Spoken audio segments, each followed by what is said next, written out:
race off for gold, and third and fourth will contest the bronze medal. And then, of course, we have another 2 medals as well in this session. We have the men's B 1,000 metres time trial, and we have the mixed 750 metres team sprint final, which is going to be a very exciting event indeed. And there's quite a number of medalists who are teaming up with quality cyclists from their country, and it'll be an all-in, and should be plenty of action to watch there. So we'll bring it all to you here from day 4 at the Rio 2016 Paralympic Games. So far we've had 14 gold medals distributed, and 6 of them have gone to Great Britain, which improves on their tally from London 4 years ago. There's Team China, and they've won 3 gold medals. They've got plenty to smile about, no doubt about that.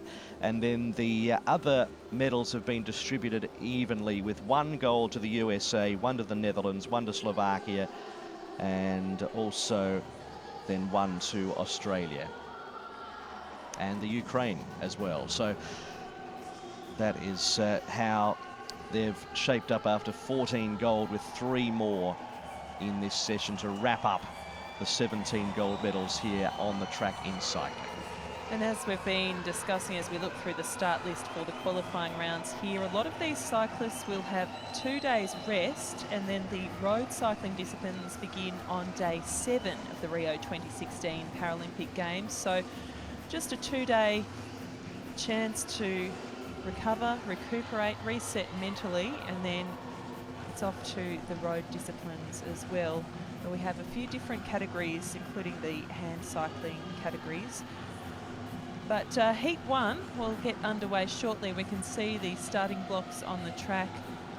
There's a number of cyclists in the middle of the velodrome rolling the legs over. They'll do some quick efforts. They'll do some 1 or 2 minute high intensity efforts just to finish off their preparations. And there we have it on screen there, the world record set in 2014, 323.328. And as we've seen in earlier stages of the competition, often it's in the qualifying that the records are falling, because that's when our cyclists are at their freshest. And they're also looking to reach the fastest 2, so they can race for gold, and then of course the 3rd and 4th fastest race for bronze. So 7 heats in all in this women's B 3,000 metre individual pursuit. Now, this category is for athletes that are visually impaired, meaning that they have a pilot, and this is the combination from Greece. Paraskivi Kansa, and piloted by Vasiliki Vutsali. Yes, the 40-year-old Kansa. She actually won an athletics bronze medal some years ago. She's competed in para-athletics in 2004, 2008 and 2012. And expect a big cheer here. So we have Marcia Fahani, who is being piloted from Brazil by Marianne Ferreira. We have seen them already competing once at the Rio 2016 Paralympic Games, and they finished 14th in the women's B 1,000 metres time trial. Let's see if they can make it to the medal rounds here.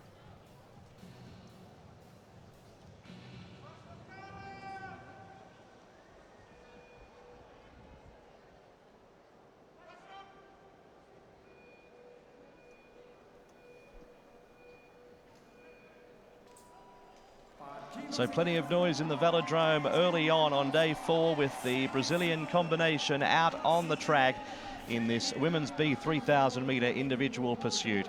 And you can see that the responsibility of the pilot is to keep the line and the momentum, and to also keep in mind the aerodynamics with the athlete behind. And in this early part of this 3,000 metre individual pursuit, it's Fahani with a narrow margin.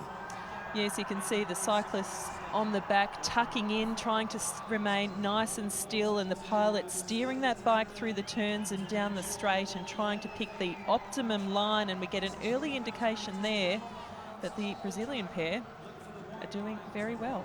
Now, in this individual pursuit qualifying round, it's not really about the pursuit, it's just about the time that they post, and we worry about the capture in the medal races. So we're not really looking for that at the moment. We're just looking for the best time possible, and Fahani clocks in to the 750-metre split and is about to come into the 1,000-metre split, so we'll get a bit of a benchmark guide here. And at this point, making good ground on the Greek pairing. And now the 1,000-metre split about to be completed. 1:21.622 for Fanhani, the 30-year-old, being piloted by the 26-year-old in Marianne Ferreira. And for the Greek combination, Kantsa, piloted by Vutsali, 1:25.335. So they're about 4 seconds off the pace. Yes, so quite off the pace there. And this is a great start for the Brazilians because they actually have only been together as a pair for 2 years. And they did have a late call-up to these games after Ukraine had to pull out of these games. So a strong start. It's a speed endurance event, a difficult event. They need to last for 3,000 metres and will have to pace themselves to see what they can maintain over the next half of the race. So at halfway, we will see the world record holder, Emma Foy, a little bit later on in the 7th heat, the world record holder from New Zealand. Greece with another athlete later on, also in this session with Adamantia Chalkiadaki riding in this individual pursuit. So coming towards the next 2,000-metre sectional. But still, if anything, the Greeks are holding their form at the moment. Brazil just unable to eat into that lead anymore. 2,000-metre split, Fanhani 2:44.967, and it remains around the 4-second mark with Kantsa at 2:48.696. So Fanhani tucked in there. I saw a little sway of the hips. I'm worried that they may be tiring this Brazilian pair. And if you look to the Greek pair as well, they're not looking as fresh as they were. It has been a heavy couple of days of track cycling, and as we mentioned, they've already, both teams competed in the time trial. It was the Brazilian pair finishing 13th in the 1,000 metres time trial, and the Greek pair finishing 14th. So very closely matched in that 1,000 metre discipline, the kilo. Let's get another update here. Fanhani and Ferreira look as though they may be extending their lead a little as we enter the closing stages of this race. So for the Brazilian combination, it's not about who they're chasing, it's just about the scoreboard at the moment, and they really have to lift here in the final 250 metres. So there's 7 combinations to do battle here, and there will be a spot for 4 of them for a medal of some colour. Top 2 for gold, and then 3rd and 4th for bronze. So they have to go for broke here in the final half a lap, the final 125 metres. The crowd is really getting behind the Brazilian pair. They just need a final thrust towards the line. And let's have a look at the time, 4:10.058. So that is the first heat of the final session of track cycling. That gives us the initial benchmark. And the crowd absolutely love them. What a great experience to race in front of your home crowd. An average speed of 43.189, and the Greek team finishing in 4:14.308. So about 4.5 seconds off the pace. So that lead was sustained in the first kilo, that 4-second lead, and that was sustained all the way through. So if anything, full credit to the Greeks for holding on and able to just leave that margin as it was. But it was Brazil winning 4:10.058, 43.18 average speed kilometres an hour, and gives them a fighting chance to race for a medal later on. Just a reminder of the Paralympic record in this discipline, which was set in London by 4 years ago, 3:31.530. Another record held by New Zealand as we look to heat number 2. And it's Poland versus Spain. It is indeed the 28-year-old from Poland, Iwona Podskicielna, who is coached in Poland by Jurek Miroslav. And a good record on the road in time trialing and also the road racing. So expect her to be crucially involved in the road racing later on in the Paralympic Games. But here on the track at World Championship level, 5th in this event 2 years ago in the individual pursuit in the World Championships held in Netherlands. And she is racing Josefa Benitez Guzman from Spain, the 47-year-old. Yes, she made her international debut in 2011 and then shortly after competed in London 2012. So the teams are away, and yes, as you mentioned, Podkashelna, she's 28 years of age and very experienced at the international level, and 5th at the World Championships in this discipline last year. Didn't feature in this year's Worlds at Montechiari. They finished 9th in the women's B 1,000 metres time trial, and Benitez Guzman and her pilot Beatriz Gomez Francois finished 12th in that 1,000 metres time trial. So a slightly better result for the Polish pair. So 2 laps have been completed of the velodrome so far, and Podkashelna just holds a slender margin over Benitez Guzman. So we've had Great Britain with so much success on the track here, with 6 gold medals, 3 for China, and then 1 each for the USA, Netherlands, Slovakia, Ukraine and Australia. Both Poland and Spain would be loving to join that list.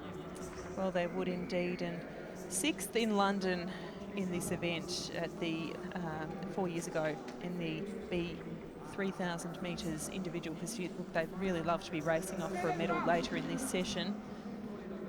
Let's get an indication of how they're going. Look, it's early stages at the 1,000 metres mark.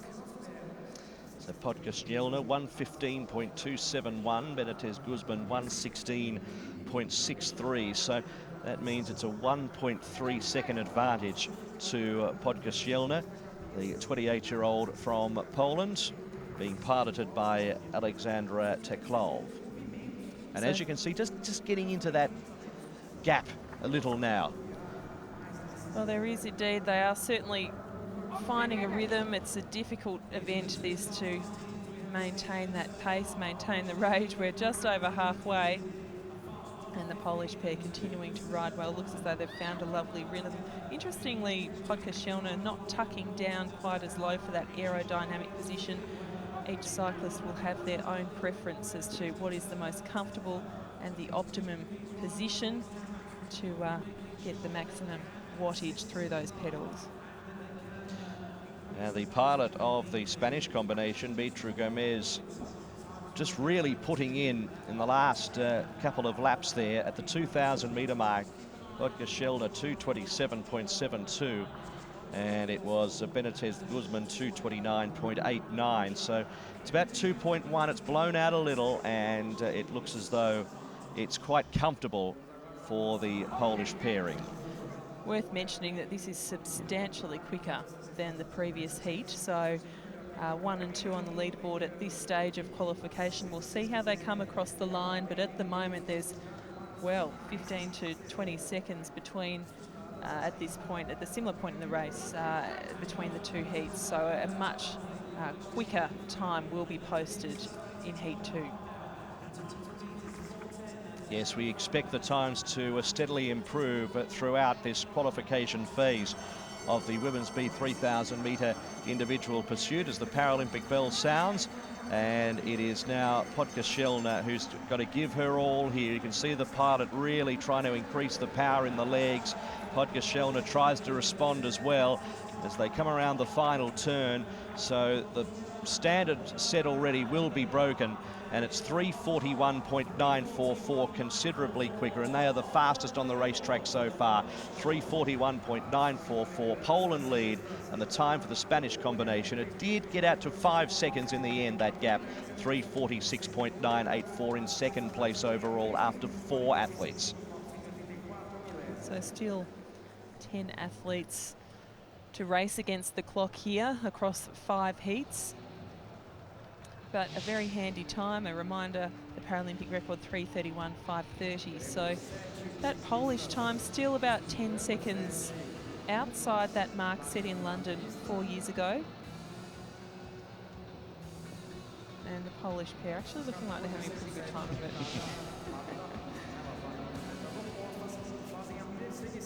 So next is heat 3. In qualifying in this women's 3,000 metre individual pursuit, we have Jessica Gallagher from Australia, who has already created a little bit of history, medaling in both Winter Paralympics and Summer Paralympics, piloted by Madison Jansen, up against Sophie Thornhill, already a gold medalist here at the Paralympic Games in Rio for Great Britain, one of 6 gold medals for Great Britain on the track in cycling, piloted by Helen Scott.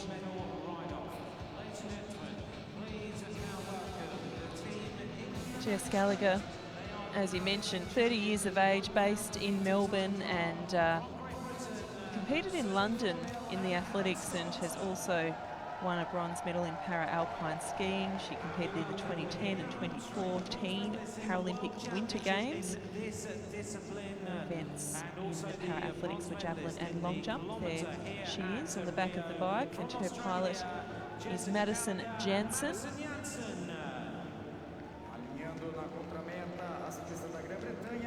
And their opponents, Sophie Thornhill. She's been one of the great success stories of these games. 6 gold medals in track cycling to Great Britain. 10 years between these athletes, just 30 years of age. Thornhill, 20 years of age. Gallagher competing in the time trial and the individual pursuit, just the 2 events here in Rio.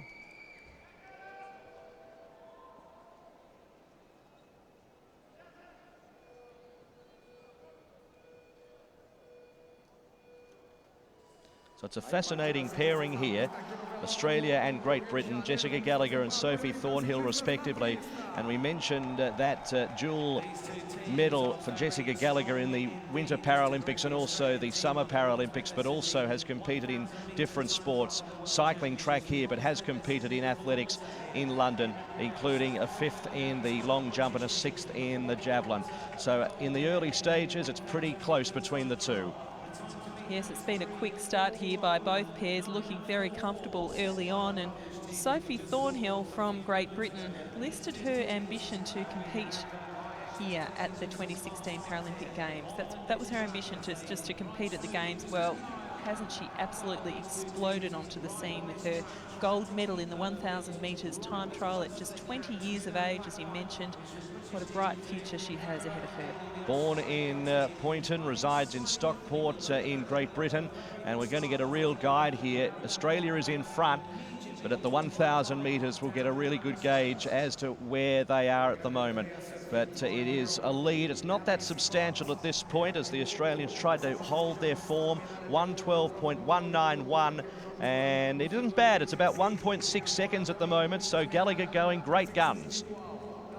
She is indeed. You see Madison Jansen, the pilot, tucking in at the front, creating that aerodynamic position, as well as the athletes power on, and Gallagher holding that position, holding the #1 position. They're the fastest pairing so far in this qualifying round. What has Sophie Thornhill got in those legs? So the time that they need to beat is 3:41.944 for the 3,000 metres. A real mix of ages here. Thornhill, the young 20-year-old, being piloted by Helen Scott, who is 6 years older at 26 years of age. Jess Gallagher at 30 years of age, being piloted by the younger Jansen of 21 years of age. Heading towards the 2,000 metre sectional now, and we'll get another gauge as to how the combinations are going, and now Great Britain has gone into the lead. So they've just put in for those last 3 laps, and they're just managing to inch past the Australians on the timing sheet. But look, it's been a little bit topsy-turvy. We're into the final 1,000 metres, and if we look at the 2,000 metre time, well, that's interesting. There's actually a 3-second gap according to the scoreboard. 2:23.558 for the Great Britain pair and 2:26.598 for the Australians. She's really powering now, the young Brit Sophie Thornhill, piloted by Helen Scott, who continues the power through the legs here as they come into the straight. And we'll get another gauge here with only a couple of laps left of the velodrome. It is Great Britain leading by 3 seconds over Australia.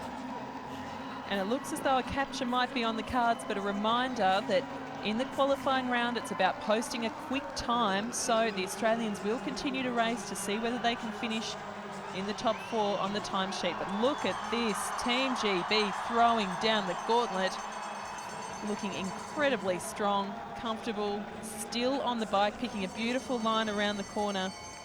Yes, Gallagher has weakened, she's tiring, and powering through the end of this 3,000 metre individual pursuit is Sophie Thornhill. This is impressive and will give herself a fighting chance, considering that we still have some 8 combinations to go, and they need to get into the top 4 to race for a medal of any colour. And the time is excellent at 3:32.609, over 9 seconds quicker than Podkaszlner of Poland. So really giving themselves a fighting chance here. Sophie Thornhill and Helen Scott, the time for the Australians, 3rd fastest after 6 combinations, 3:45.744. Well, in the end, that's Sophie Thornhill's time was only just over a second outside the Paralympic record, which gives you an indication of the quality of that ride. And it's a wait and see time now for both of these teams, but the Australians may be feeling a little nervy here because it may be a tough ask to stay in the top 4 with still 4 heats remaining.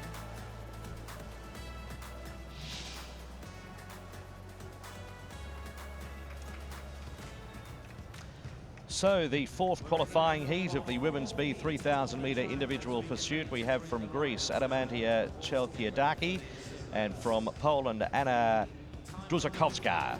Duzakowska is 22 years of age, piloted by the 23-year-old in Natalia Moritko, and the pilot for Adamantia Chelkiadaki is Agiro Malaki, who is 24 years of age. And here is the Polish combination on screen now.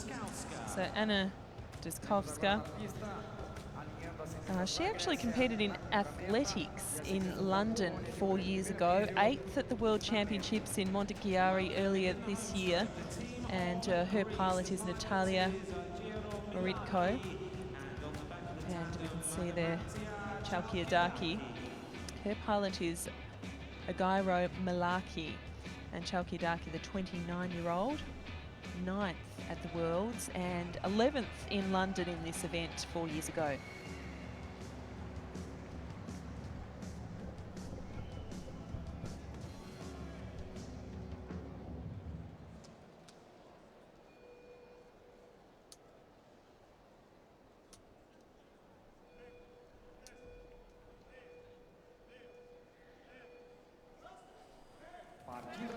So Duzakowska on the far side of the track, Chelkiadaki on the near side as they get underway from the blocks in this 3,000 metre individual pursuit. So the benchmark has been set by Great Britain and Sophie Thornhill of 3:32.609, and really powering the last half of her 3,000 metre individual pursuit heat. What are we going to see here with 8 combinations, including these 2 to come? The race is on for a spot in the bronze medal race, at least at this stage, with the top seeds still to enter the track, including the world record holder. And as they complete 2 laps of the velodrome, and the Greeks lead here at the moment, and they're going to be the 3rd fastest if they continue this.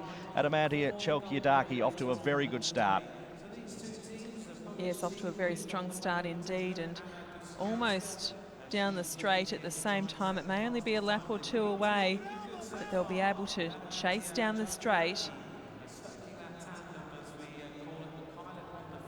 Let's see if the Polish pair can gather a little more speed. They're sitting in 6th position on the leaderboard at the moment. It won't be enough to be in the medal round, so they're going to need to pick up the pace here. And Greece just hanging on, Chelkiadaki just staying in touch with the top 4. Let's see how they power through, how they finish off this 3,000 metres. So the 4th fastest at this stage, Adamantia Chelkiadaki, and that's after 8 athletes have graced the velodrome. And as far as the Polish athlete is concerned, Anna Duzakowska, 6th out of the 8. If they continue this form, heading towards halfway, Chelkiadaki leading Duzakowska, and at halfway we'll get a real guide as to the gap between these 2 jostling on the track at the moment. It looks as though it's about 2.5 seconds between Greece and Poland.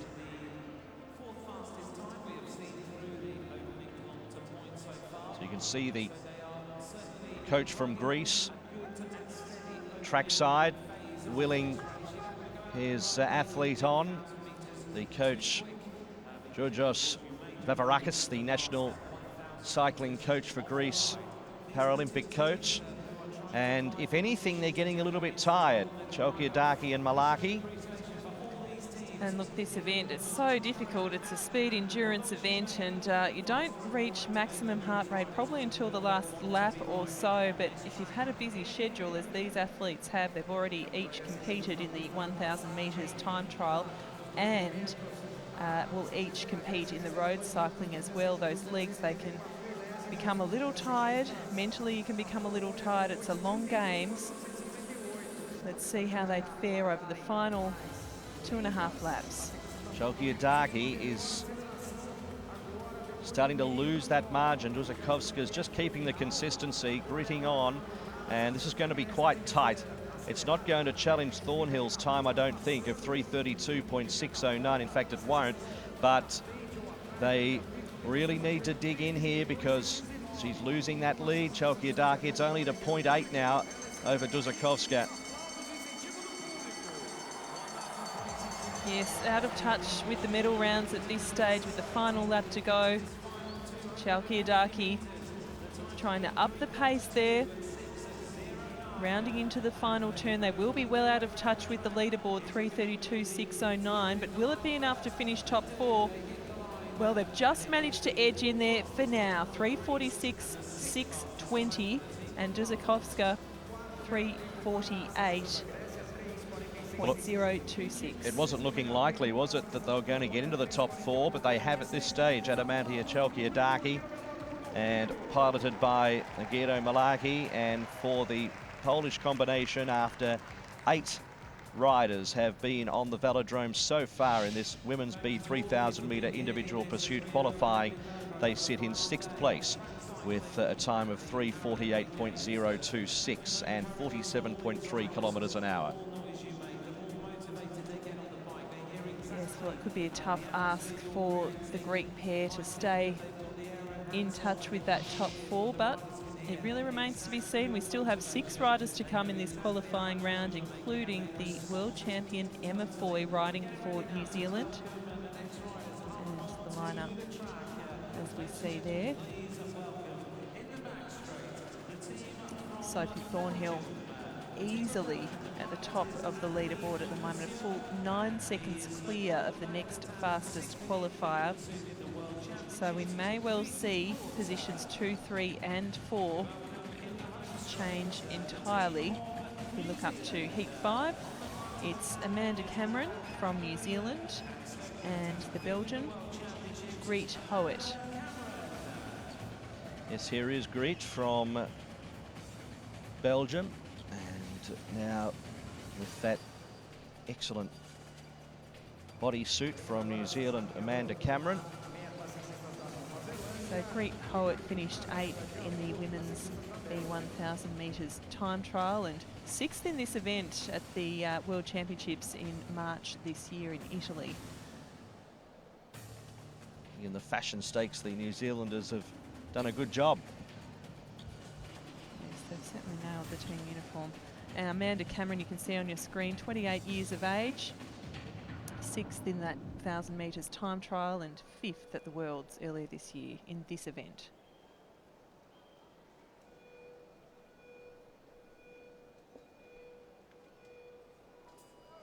So Greet Howitt, piloted by Anneleen Monsieur, and Amanda Cameron, piloted by Hannah Van Kampen. Howitt starting on the far side of the track, Cameron the near side, and Cameron competing in 4 events here, 4 disciplines at the Rio Paralympic Games, including a 6th already in the Women's B time trial. This can be quite an arduous event, the individual pursuit, because they have the qualifying round and the medals race in the same session. And at this early stage of proceedings, 375 metres clocked up, and New Zealand lead Belgium. Yes, look, it's going to be an extremely difficult day out for these cyclists, because what we've seen in previous days at the Rio 2016 Paralympic Games is that there's usually about a 5 or 6 hour gap between the qualifying rounds and the finals. However, due to the scheduling of day 4, we are going to be covering the pursuit finals in this category in this session. So there's only about 2 hours in between the qualifying and the finals, which is a very, very big ask indeed. So here we have Amanda Cameron, the 28-year-old from New Zealand, up against Greet Hewitt, the 38-year-old from Belgium. And as they come past the 1,000 metre sectional, it's Cameron 1:13.718, leading this by 1.9 seconds over Greet Hewitt, who clocked into the 1,000 metre sectional at 1:15.602. So not a lot in it at this early stage.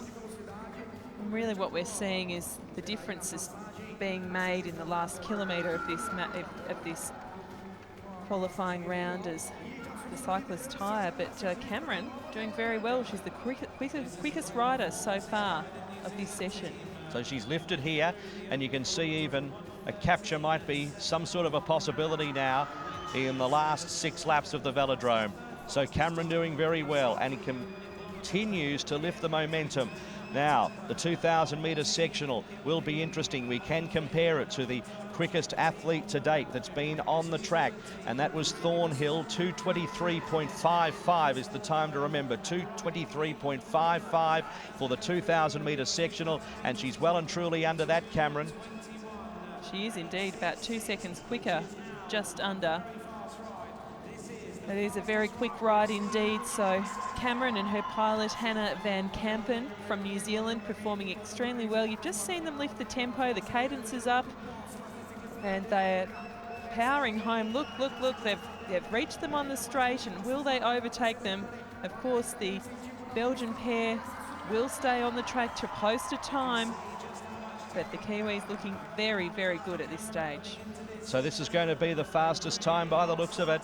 A capture might just be avoided here by Hewitt, but it's going to be a big display by the New Zealand pairing. Cameron's time at the 2,000 metres was 2:21.866, leading their opposition by 6 seconds, and about 2 seconds faster than the quickest combination in the overall classification. So with half a lap to go, they're in good touch here, and as they come around the final turn, the time they have to beat is 3:32.609. If anything, they've just fallen off the pace in the last lap. 3:33.298, second fastest now, and that is after 10 riders have been on the track. And full credit to Hewitt as well, third fastest, 3:40.77. So fatigue sat in. Fatigue came in on that final lap. They just dropped off the pace. They were about 2 seconds ahead of the mark, but really just tired as they saw out that effort. Understandable, really. And as you mentioned, Belgian pair 3:40.770. Being urged on there, trackside by Jono Hailston. So if we look at the leaderboard, Sophie Thornhill and Cameron from New Zealand, they're the only cyclists to average above 50 kilometres an hour, and Greet Hewitt averaged just shy of 49 kilometres an hour. As we move on to Heat 6, so 4 cyclists to come in total for this qualifying round, and Great Britain yet again to feature, going to be looking to achieve a 7th track cycling gold medal at these games. And Laura Turnham is being piloted by Corrine Hall.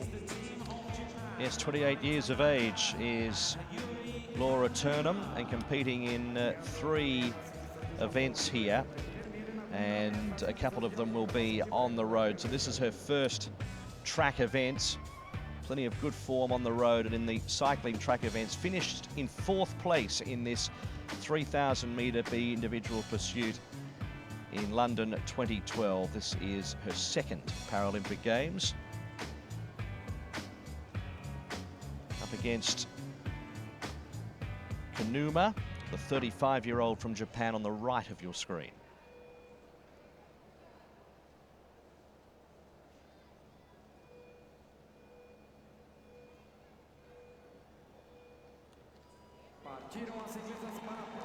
So we have the British combination on the far side of the velodrome, and Corinne Hall is the pilot for Laura Turnham. Mai Tanaka is the pilot for the Japanese combination, and already out of the saddle, both riders from Great Britain trying to get off to a fast start. If anything, the Japanese pair, no, they're going to be behind here. In fact, by a considerable margin. This has been a fast start by Great Britain. That was clearly the tactic, to go hell for the leather at the start. Well, what's going to be interesting here is whether Turnham can keep this pace up, because it has been a very, very quick start. You could see the tempo, you could see they were keen to reach top speed as quickly as possible, and we know that Turnham's handy on the road, so perhaps if she's got the legs, if she's got the conditioning, the endurance, she may well be able to set a very, very fast time indeed. Kanuma, the 35-year-old from Japan, who resides in Machida, they've already posted a 5th place in the 1,000 metres time trial. They'll be looking to better that position and want to be in the hunt for the medals later in this session. Turnham's time at the 1,000 metres was 1:11.02, leading Yanuma by 2.4 seconds in this pursuit. But it's all about the clock at the moment. At the 1,000 metre marker, it was Thornhill 1:13.703. So at this stage, Turnham is clearly the fastest after 1,000 metres, and at this stage it's Great Britain 1-2 in the overall category. So at halfway, Turnham still looking strong at 1:44.5 and is increasing that margin over Yanuma.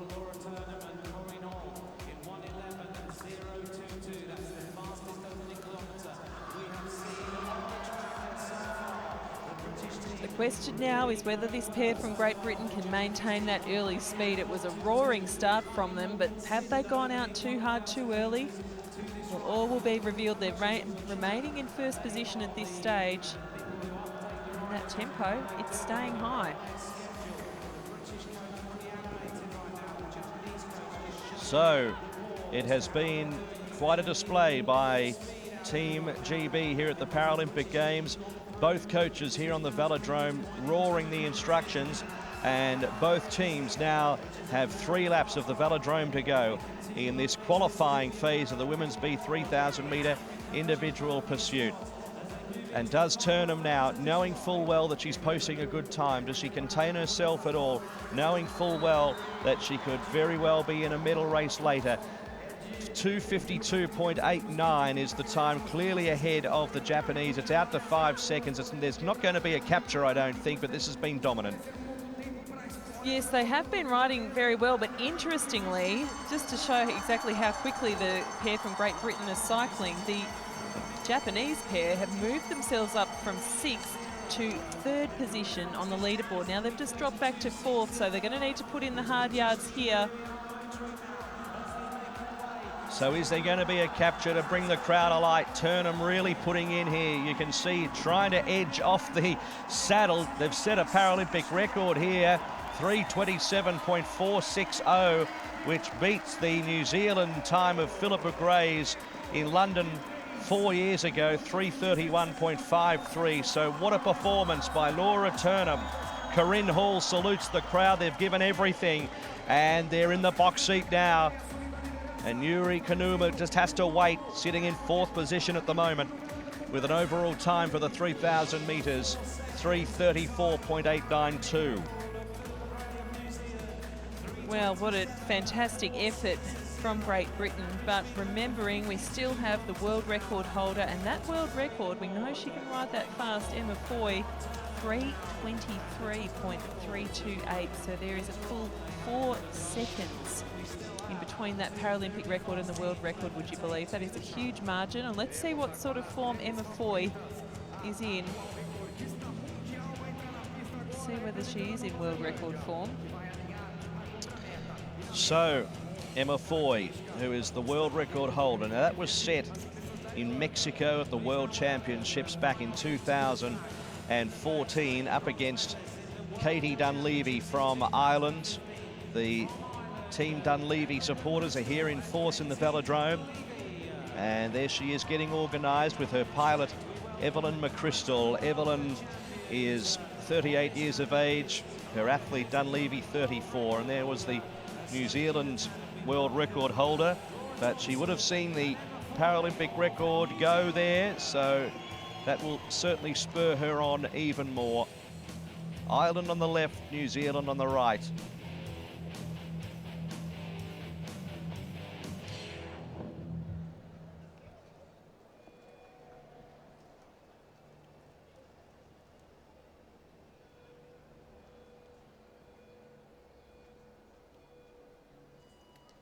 So using the momentum there of the bike to pull out as quickly as possible. Emma Foy already posted a 4th place in the B1000 metres time trial.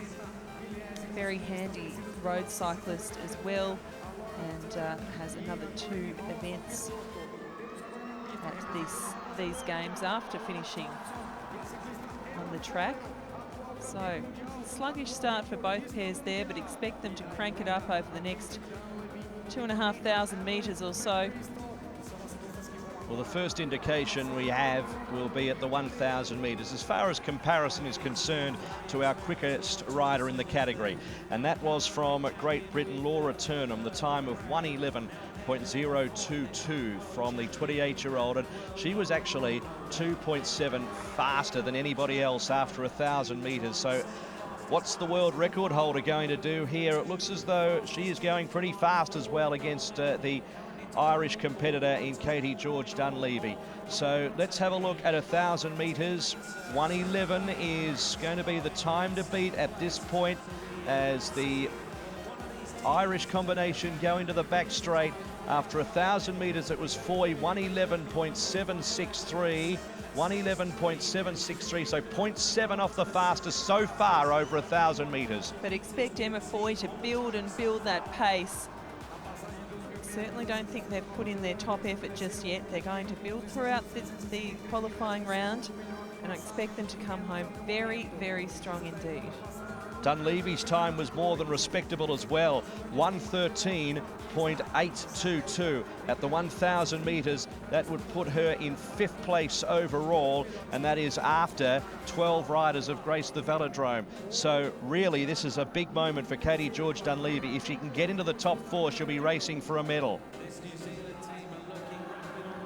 So heading towards the 2,000 marker, the time we're looking for to get near Turnham, 2:18.53 is the benchmark, 2:18.53. And what have they done here? Foy, it's going to be 2:18.7, so just outside in 2nd place, and Dunleavy 2:22.32 in 5th. So can Dunleavy lift here and get into the bronze medal race? Foy is doing a very good job to hold on to the gold medal race.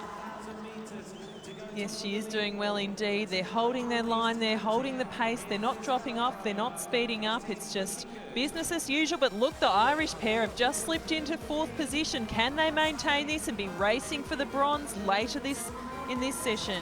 So what has to happen here is Emma Foy must get inside 3:33.2 to hold her place. And we have Thornhill's time of 3:32.6 that needs to be toppled.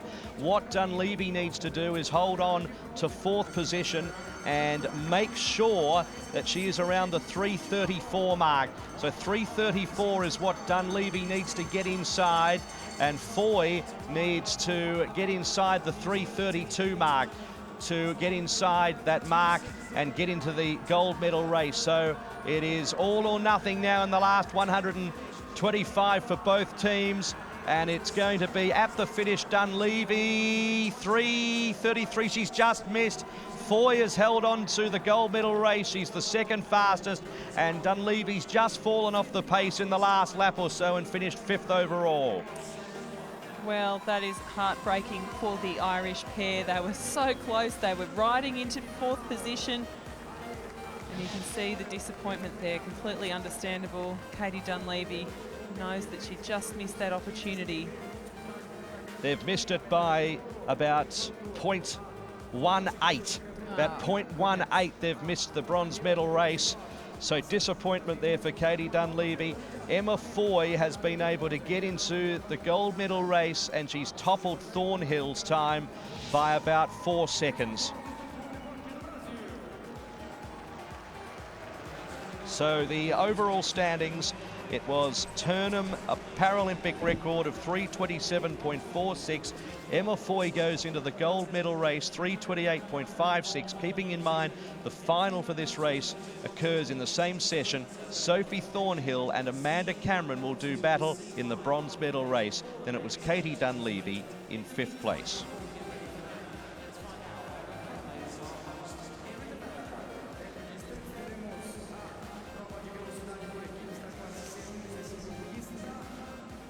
Down the list we head. Jessica Gallagher is in 9th for Australia, and in the end, after excellent rides, the Greek pairings 10th and 14th respectively.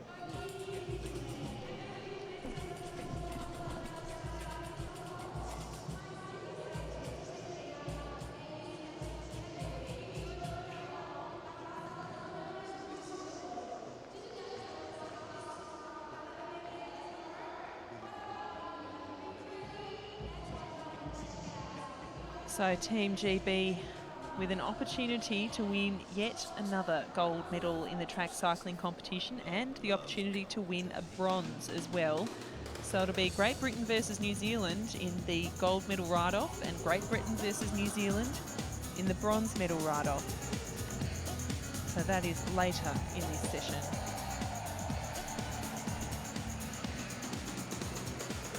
So the scheduled starting time for our next event, which is the qualifying for the mixed team sprint, is in approximately 4 minutes from now.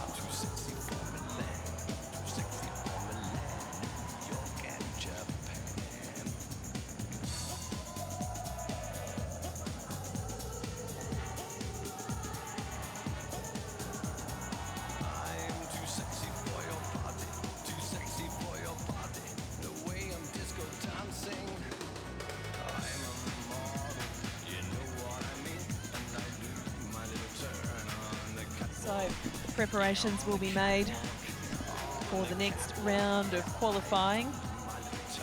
As we mentioned, that is the mixed C1 to 5, 750 metres team sprint. It'll be fast and furious, just 3 laps of the velodrome, and the cyclist of each team to lead for a lap. And generally, looking down the schedule, the strongest cyclist from each team will take the final lap to pull the team home.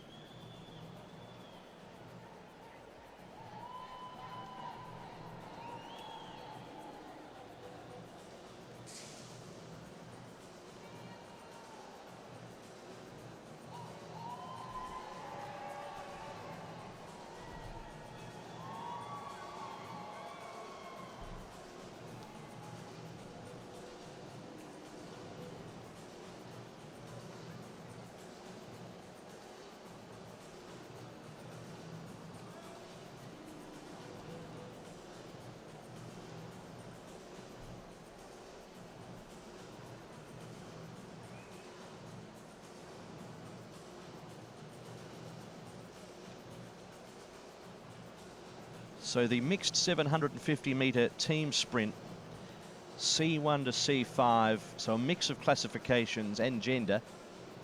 We have a field of 8. Czech Republic, Australia, Japan, Colombia, United States of America, Spain, People's Republic of China. Now, that last team going to be hard to beat. Great Britain, after 6 gold medals have already been posted.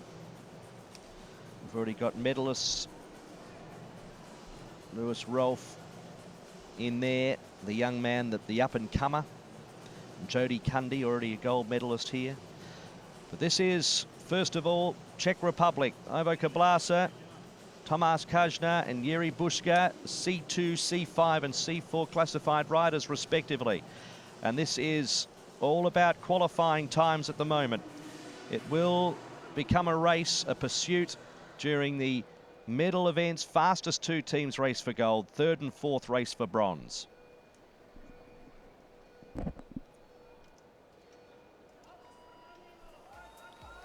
This is the mixed team sprint. We have So Ivo Kablasa will lead the team out for the first lap.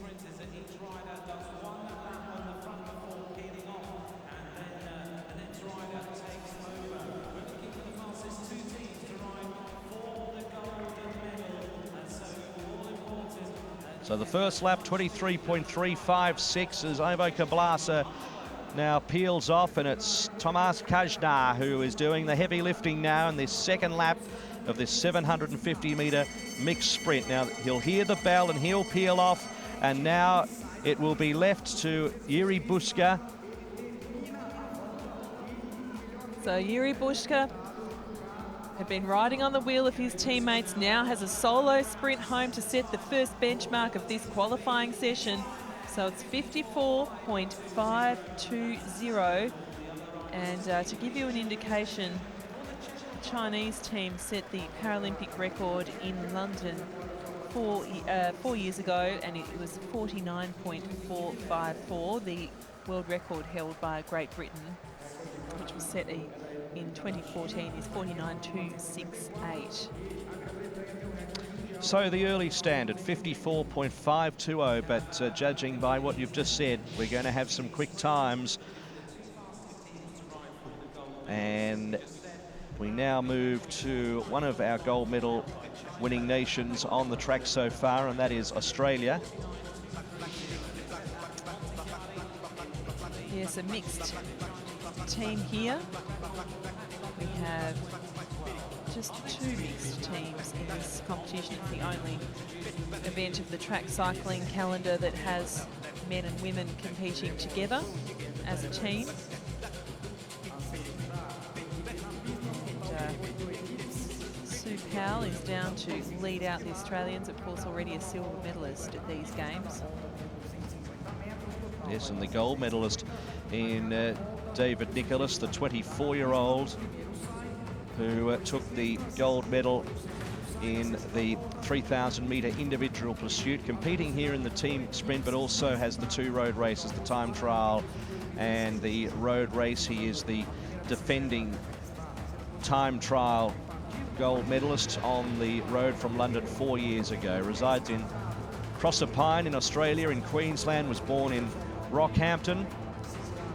Missed the World Championships last year, but then went on to win 3 gold medals at the National Championships a week after leaving hospital. So he is a courageous man, David Nicholas. And then we have Alistair Donohoe, who resides in Melbourne, who is 21 years of age. He's the up-and-comer, and great thrill for them to ride with Susan Powell, I'd say, as well. A really good mix of the youth and also the veteran Susan Powell, her last Paralympic Games. And wouldn't they like to see Sue Powell go out with a bang with another medal? Of course, as I mentioned, a silver already at the Rio 2016 Paralympic Games. As we just wait for the athletes to step out onto the velodrome.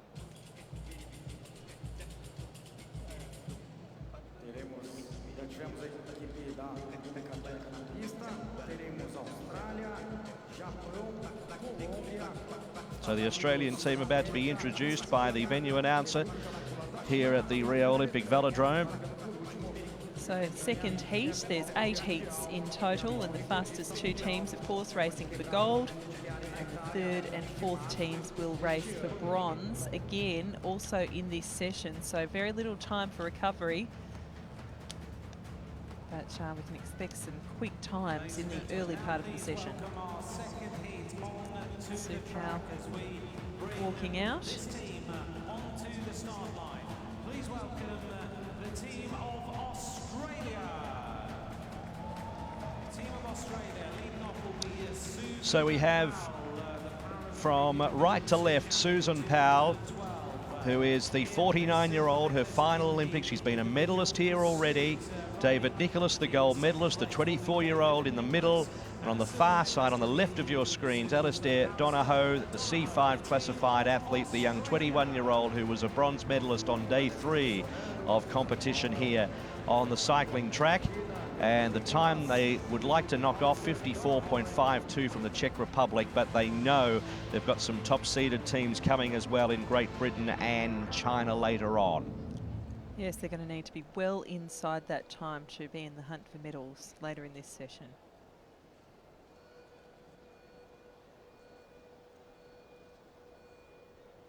So interesting to see the different preparations there. Susan Powell counting down the clock to herself. The lads, Nicholas and Donahoe, just quite composed as they head down the back section. So it is Susan Powell who leads the charge in the first lap, and already they are quicker by 0.7 over the Czechs. Yes, an excellent lead out by Susan Powell. She's gritted her teeth. She'll pull off to the side now and let the gentleman continue. So it will be David Nicholas taking the lead now as he powers down the straight. What has he got in his legs after a busy, busy program so far?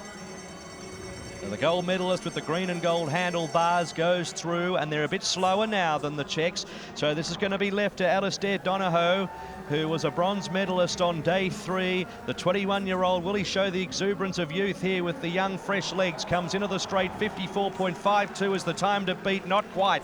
55.308 for Team Australia. Susan Powell, David Nicholas and Alistair Donahoe, with still 6 teams to grace the velodrome.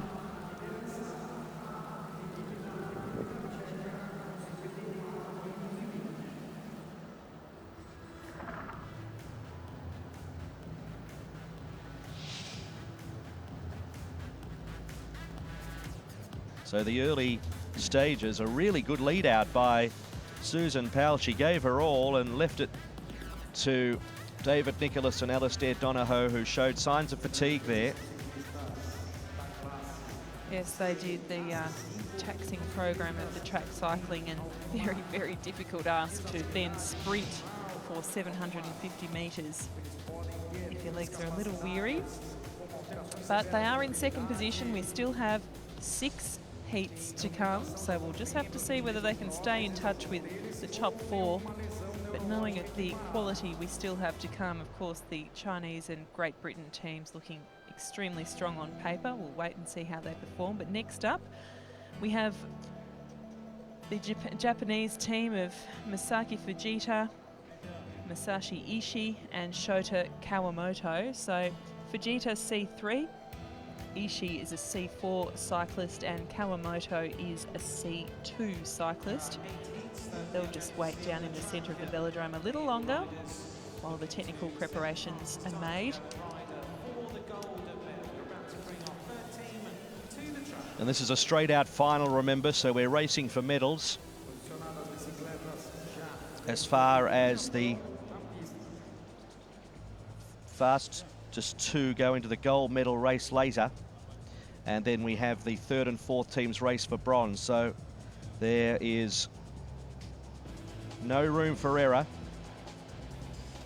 Please now welcome, ladies and gentlemen, the next team to the track, the team of Japan.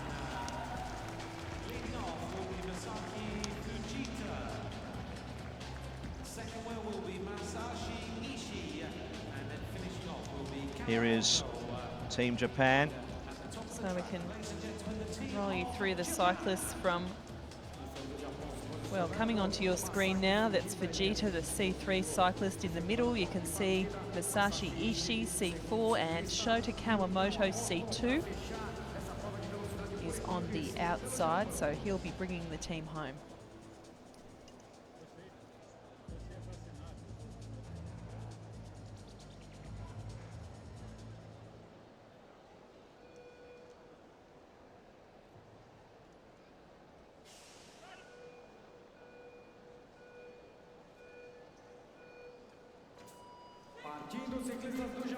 So it is a field of 8 here in the mixed team sprint, and we whittle it down to the top 4 to move into the pursuit races later on in the session. And at this stage it is Fujita who is showing the way for Japan, and a shade slower, so that time from the Czech Republic is standing up at the moment. Yes, but expect this Japanese team to pick up speed here. I'll be very interested to see where they stand at the halfway mark. So they're 0.965 off the fastest time so far, and Kawamoto will bring the team home.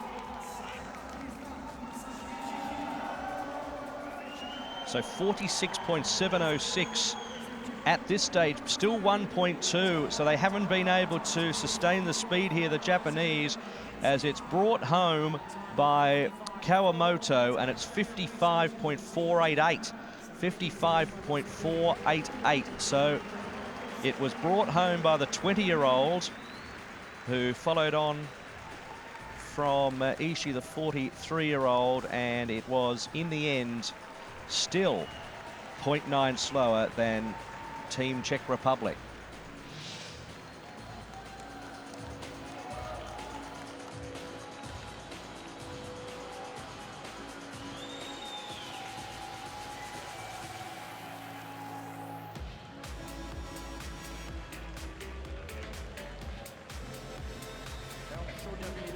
Técnica desses super atletas do paraciclismo aqui na pista do Rio de Janeiro.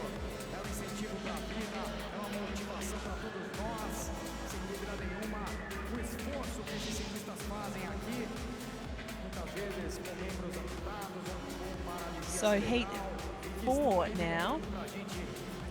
We move on to, and it's going to be the Colombian riders who've had some good performances, it's fair to say, at these games, at the Rio 2016 Paralympic Games. And Alvaro Galvez Becerra, C2 rider, is part of the team along with Diego German Duanes Gomez and Edwin Fabian Matiz Ruiz.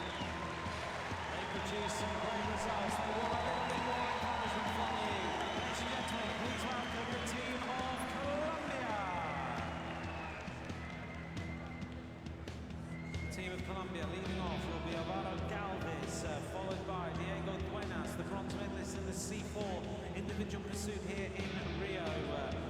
So the Colombians, Alvaro Galvez Becerra, Diego Duanes Gomez, and also Edwin Matiz Ruiz. Hard to get a bit of a guide on the Colombians. They show excellent endurance in the longer pursuit races and have also performed courageously in the time trial sprints. How will they combine as a trio, though? Remembering that we have just the 8 countries straight out going for position in the gold and bronze races, with the first 2 times going through to a pursuit.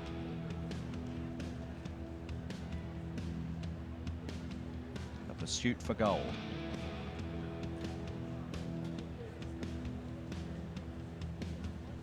Galvez Becerra, you can see on the right-hand side of your screen.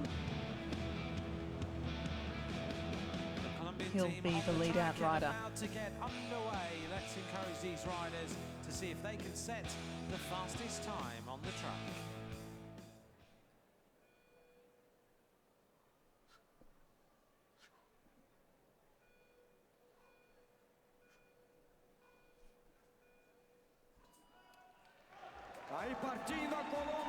So heading off is the C2 classified Alvaro Galvez Becerra, the 46-year-old, competing in 5 disciplines here. He was born in Florida in Colombia, and you can see the other 2 riders taking a wider line as it is. At this point in time, Galvez Becerra, 23.35 is the time to watch, plus 1.4 over at this point. The other 2 drafting towards the outside of the velodrome, and now it's Duanes Gomez who leads the charge. So Duanes Gomez will lead for a lap, and he's pulling Matiz Ruiz along nicely. He'll pull up out to the side, and it's now all up to Matiz Ruiz. The time to beat, 54.520, to be at the top of the leaderboard. Well, the usage of the higher part of the velodrome has cost them here 55.376. That's a 0.856 over the time required. So again, the Czech Republic, they must be sitting back, chewing their fingernails, thinking we might be a chance here. Yes, indeed. It's a very difficult time because, of course, we still have 4 teams to come: USA, Spain, China and Great Britain. And we are expecting big things from Team GB yet again to see whether they can add to their medal tally here.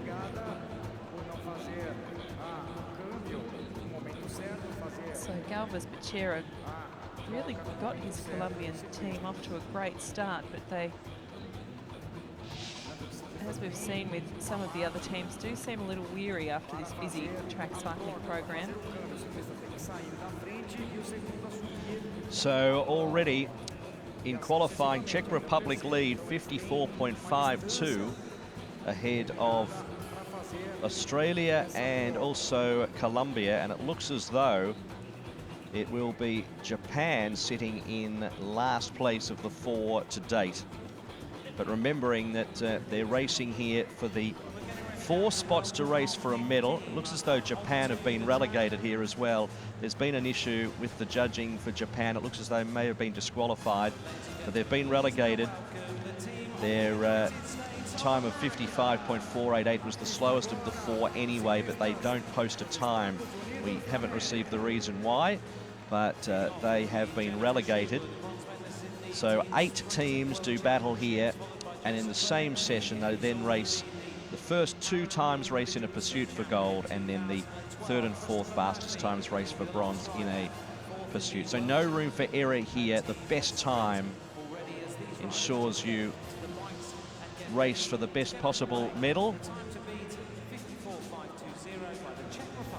And so on the inside position, Jennifer Schubel in the middle, Joseph Berenyi, who's had a great game so far, and Chris Murphy is on the outside lane for Team USA.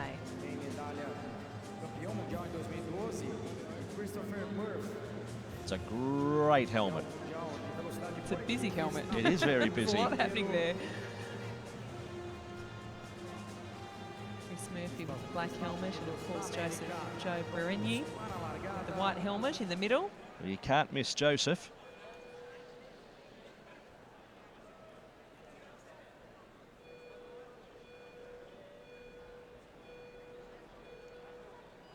Berenyi reminds me of an ice hockey player at the end of a Stanley Cup campaign. With the big beard, you can't miss him. 14.601, the time to beat as they head in towards the back, and it's Jennifer Schubel showing the way here, the C5 classified athlete with that busy helmet. 0.76 in front at the moment. Can the US make a statement here? Czech Republic's time is 54.52 to beat overall, as now Berenyi takes up the running.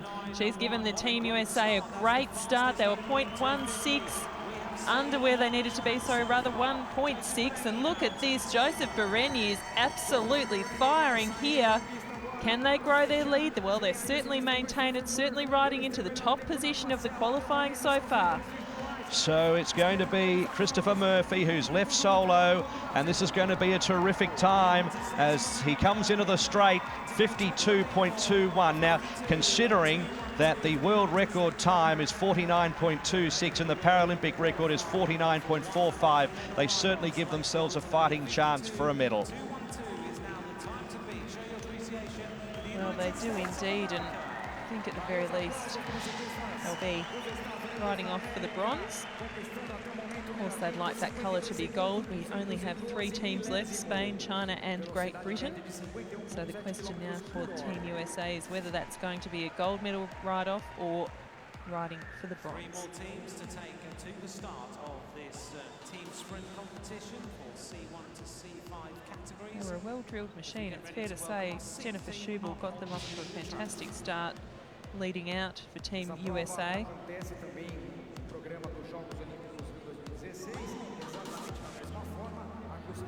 And a bit of fun too to be riding in a team situation. We look to Spain and they wait for their final technical preparations before taking to the track.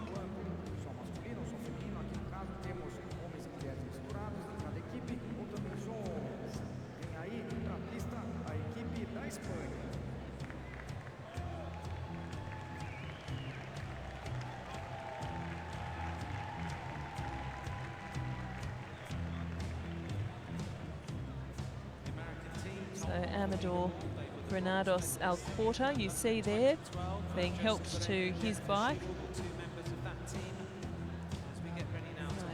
One of the Spanish team members, so he's going to be leading out, a C3 classification rider. So it's fast and furious here with the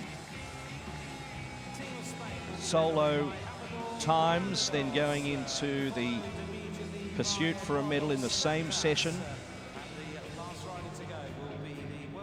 Only really about a half an hour apart, so really is a charge for the medals here And for Spain, Amador Granados El Corta, Eduardo Santos Asensio and Alfonso Cabello Lamas. 2 C3 classified athletes and 1 C5 classified athlete. And a mix of ages, Cabello Lamas 22 years of age, Santos Asensio 27, and Granados El Corta at 49 years of age. As we've mentioned, 2 teams with mixed gender, Australia and also the United States.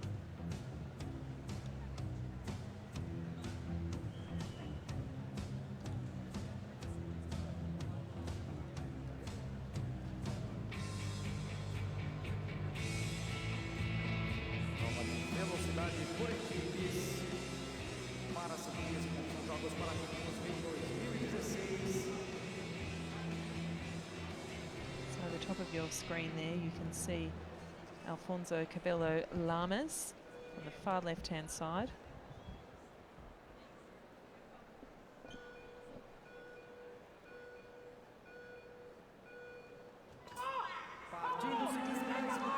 So away they go. And it's Granados El Corta who fires off into the lead, the C3 classified athlete, the man who comes in at 49 years of age and has competed in the time trial already here and finished in 22nd position. And at this stage, they're going well, the Spanish. They're under a second off the lead. That lead time 52.21 from the US. Well, this is a sharp ride indeed from the Spanish team as we see the lead change again, and it's going to be up to Alfonso Cabello Lamas, the C5 rider, to complete the last lap. The time they're looking for is 52.212. He's 0.7 of a second under it, and as he comes across the line, it's going to be the fastest, 51.011, and that's the fastest of the qualifying so far, enough to put them in the gold medal right off for now, with another 2 teams yet to come. Well, it's enough to put them in the gold medal right off, but it ensures them a medal. It ensures them a medal because they will be in the top 4, which is of ultra importance.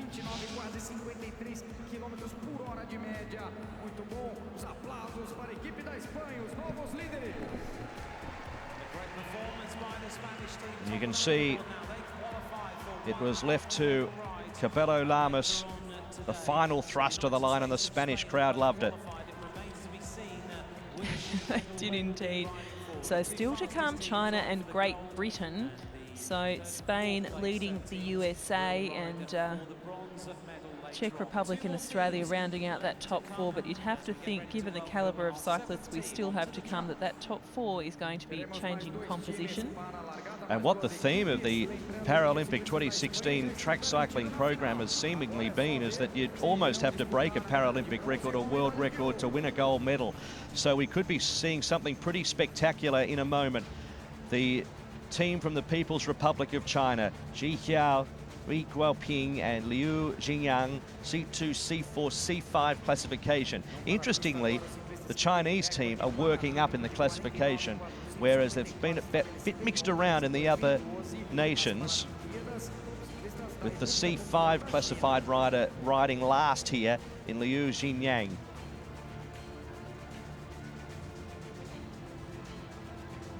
Ji Hao is 27 years of age, Ri Guoping 26 and Liu Jingyang 24 years of age, so similar ages. Yes, a lot of talent in the Chinese cycling team and a lot of young talent, it's fair to say, which is excellent for China. I mean, they're certainly going to have quite a bit of longevity. We've seen a number of cyclists from other countries performing extremely well in their late 30s and even into their mid-40s. So, Xie Hao, the C2 cyclist from China, will lead out in this competition, followed by Wei Guoping and Liu Jingyang. So at this point in time, this means a little bit to these countries because the Paralympic champions are on your screen at the moment. The defending champions, China. They hold the Paralympic record, but the world record holders are Great Britain. So the two powerhouses of this mixed team sprint are about to do battle. China with 3 gold medals so far in this program in track cycling at the Paralympic Games in Rio. Great Britain with 6. So this is going to be something else in the next 5 minutes or so.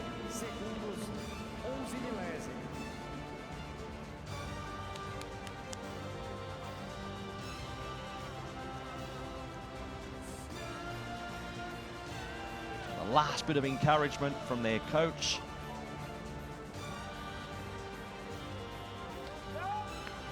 Last minute preparations, and they're ready to go.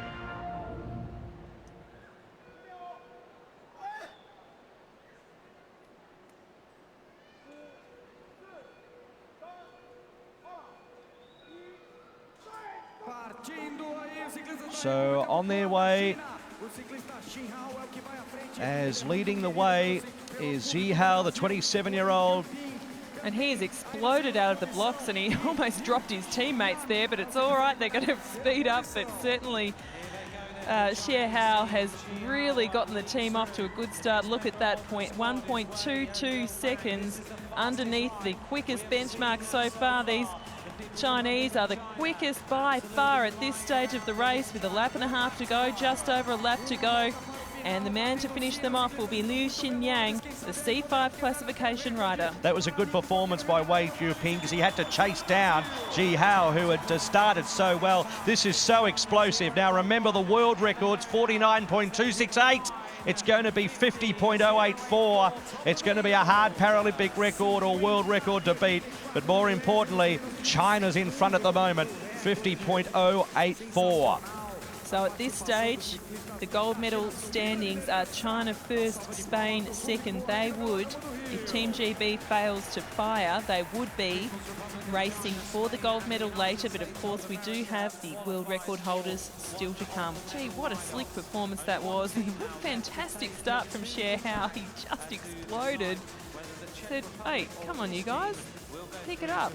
And off they went. And you're right, that second leg, Wei Guoping, and the pain from Liu Xinyang. Now, he had a difficult job, because not only did he have to catch his teammates in the first half of the first lap, he then had to find the legs to bring it home.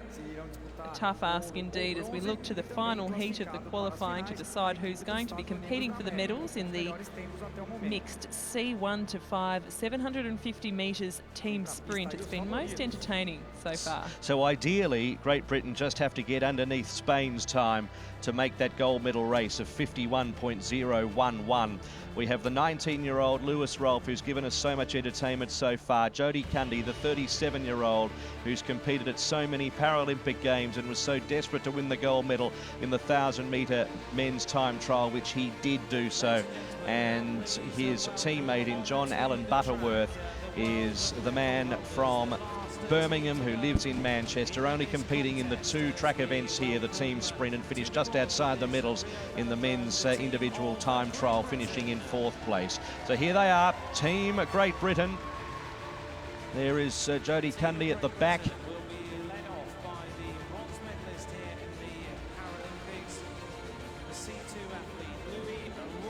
There's Lewis Rolfe. So Louis Rolfe is a C2 classification athlete. He'll lead them out, and Jody Cundy. There he is. There he is with his map to find the treasure, which he has found at these games, it's fair to say, after a disappointing 2012 games in London. Jody Cundy. And that man on your screen is John Allen Butterworth. So what have Team GB got in the tank here?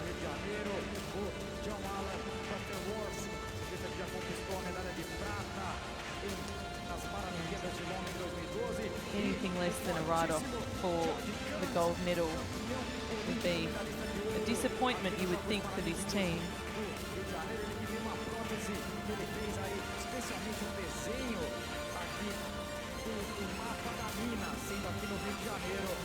Spin the wheel, get into the optimum start position. So Louis Rolfe leading the team here. So the 19-year-old from Cambridge is going to lead them off here.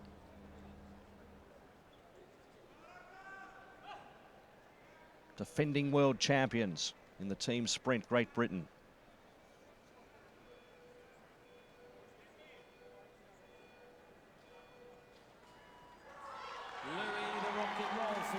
So it is Rolf, otherwise known as the Rocket, goes on into the lead. Well and truly outside of the saddle, just trying to push as hard as he can, and they need to at the moment because they're off the pace, and Butterworth just having a little bit of trouble attaching himself to their leading rider. Now they're going to work together, Butterworth and Cundy. So Butterworth leading Cundy at this stage. We need a strong performance from him here. They've dropped a little further off the fastest time. It should still be enough to get them into the top 4, but look at that. What a ripping ride, and can Jody Cundy bring it home? The crowd's behind him. They'd love to see Jody Cundy get another gold and become an extremely decorated cyclist here in Rio, and it's a world record. Would you believe it? After a slow start, 49.060, and the crowd absolutely loves it. Well, it looked so unlikely, didn't it? In fact, at one point it looked as though they weren't going to get inside the Spain time of 51.011 to race in the goal, but all of a sudden Butterworth and Cundy work together, and Jody Cundy with explosive speed has really lifted the final lap and has broken the world record that they held from the World Championships in Mexico in 2014. 49.060. Well, Jody Cundy's had one thing on his mind coming to Rio. He's been almost obsessed by it to win gold medals here. And what a performance. Another world record falls. Well, I've got to say that's one of the most extraordinary results we've seen of this track cycling program, because they were well over a second off the pace, particularly in the first lap, and things just changed halfway through the second lap. Butterworth found his rhythm, worked together well with Cundy, and Cundy just spun off his wheel and brought it home in a, well, scintillating fashion. You can't believe it, can you? I can't. I'm gobsmacked. I really am, because it's very difficult to recover if you get such a slow start in a 750-metre team sprint. There's such little margin for error. There's the final standings. So it'll be Great Britain and China, and Spain and the USA. Well, that will be something else. So there's a second between them, Great Britain and China, in the time trial leading into the pursuit gold medal. And then we see Spain and the United States to do battle for bronze, and there will be about 1.2 between them on paper. But it is a different setup with the pursuit sorting out the colour of the medal that they are going to win. Well, I mean, the gold medal ride-off obviously is going to be fantastic, but that bronze medal race is a mouth-watering prospect as well. It's well, it's going to be a fantastic session as we move on now. It's fast and furious this morning. We've got now the men's 1,000 metres time trial for the B classification, which is for visually impaired athletes. And to that end, they each ride with a pilot. And 1,000 metres, just 4 laps of the velodrome, fast and furious again, and 12 competitors to line up.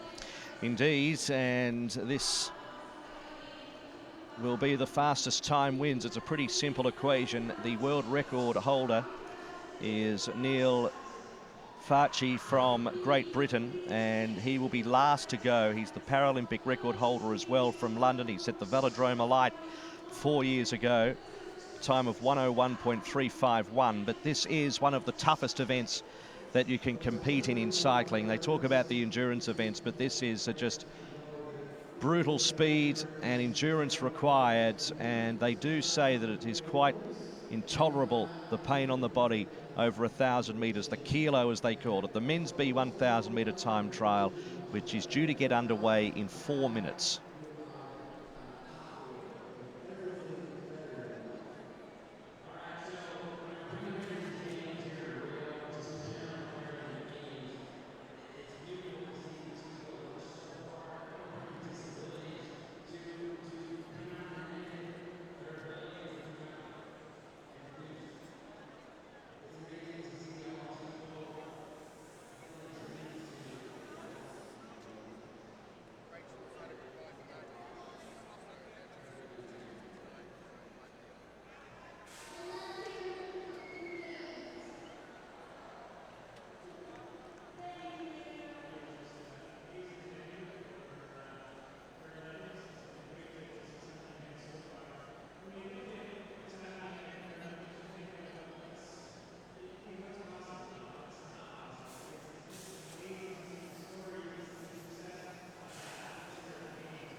So here we have it, moving on, of course, to the men's B 1,000 metres time trial. The world and Paralympic record holder Neil Fatchi will be racing 12th, as you can see there at the bottom of your screen.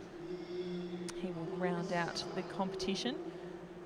And before that, we have Ireland, Hungary, Argentina, Greece, an athlete from Malaysia, Spain, Australia, Great Britain and the Netherlands as well. So many of those countries have tasted success at the Rio 2016 Paralympic Games, but who will it be this time, and would it be yet another medal for Team GB? Well, all will be revealed shortly.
Metre time trial, 4 laps of the track. This is for our visually impaired athletes, so we're back on the tandems yet again.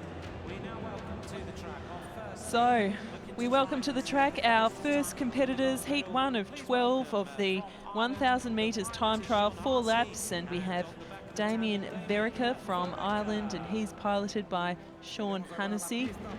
And Verica is 36 years of age, already placed 8th in the 4,000 metres individual pursuit.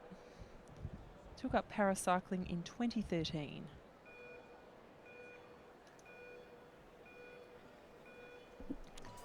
Yes, resides in the beautiful place of Waterford, famous for its crystal, of course. And it is Martin Kerwin, who is the personal coach of Damien Verica, who's watching on the sidelines.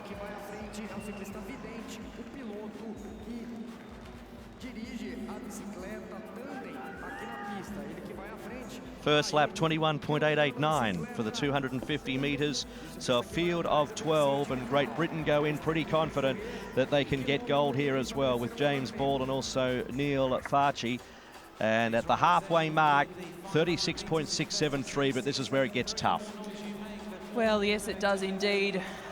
The kilo, as they call it, such a difficult position because the difficult discipline rather, because the tactic is to get a great start, reach top speed and maintain it and try not to tire. So you really can't pull back once you reach that top speed. You've got to race right through the finish line. As we look at this Irish pair coming across the finish line, the early benchmark 1:06.370, and to give you a little indication there, the Paralympic record set 4 years ago, 1:01.351. So about 5 seconds off Neil Fatchi's time, and that world record even lower at less than a minute, 59.460.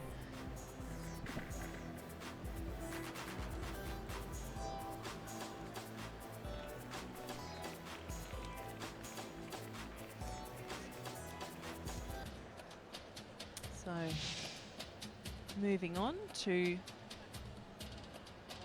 well, we have down on our list a pair from Hungary. Just a little shot of the Argentinians preparing there in the next heat, heat 3, but heat 2, Hungary. And we do have a do not start as well. There is a withdrawal, and that is the team from Malaysia will not be competing. Muhammad Rizan, piloted by Muhammad, if you can put the pen through that combination. So we're now down to 11. That's news just coming through. So we have now 11 combinations in this men's B1000 metre time trial.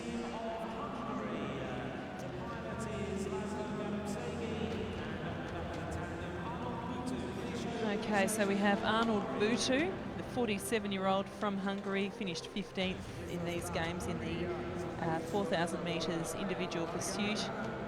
And in the time trial in Beijing 8 years ago, a slightly different classification. Of course, the classifications did change after Beijing, but was 20th in the road time trial and 24th at the World Championships earlier this year in Montechiari.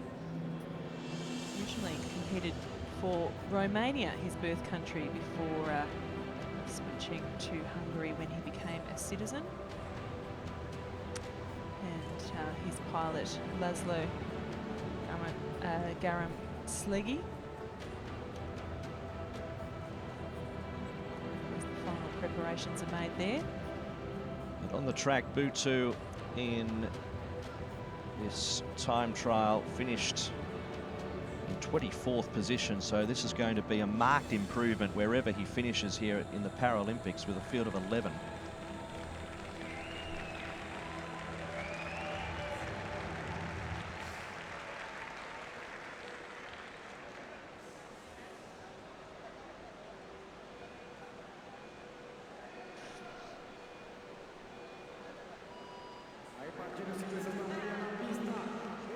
Arnold Butu on his way. Laszlo Garamshegi is the pilot.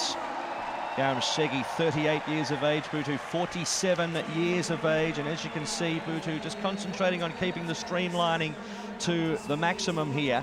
As they come into the home straight, the time to beat is 21.889. They're going to be slightly off that, just over a second off the time that was set by the Irish combination. So we'll get another update at the 500-metre mark, but 1.77 seconds off the pace at this early stage, a very difficult event. Day 4 of the track cycling. It's been a busy program already, and these two will have a 2-day pause before heading into the road racing events. But Butu looking still and comfortable on the back. If anything, his pilot looking slightly fatigued at the moment. Moving of the head, and 5 seconds off the pace, so I don't think this is going to be a good enough time to factor in the medals, but a solid performance. 1:12.674. 1:12.674 for Arnold Butu as he salutes the crowd, appreciating their support and also lapping up the moment, along with his pilot, who was enjoying himself as well, Laszlo Garamshegi, at the front of the bike. There's Butu at the rear, just keeping that concentration.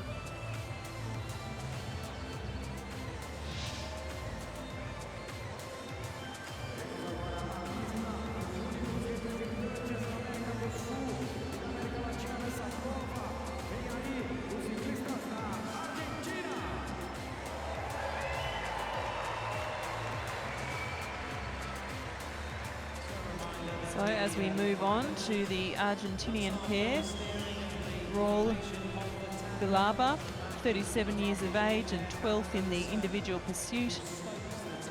Third in this event at the 2015 Pan American Games. So a handy track cyclist, and in this event last year didn't compete in the time, did compete in the time trial in Montechiari in Italy earlier this year and came 20th.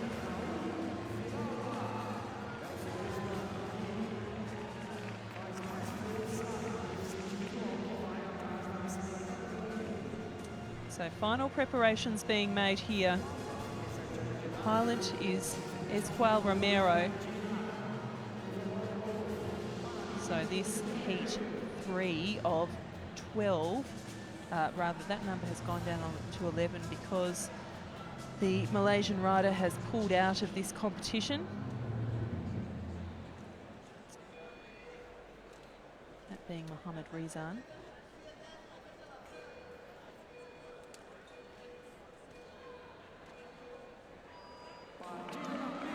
A clean start there by the Argentinian pair.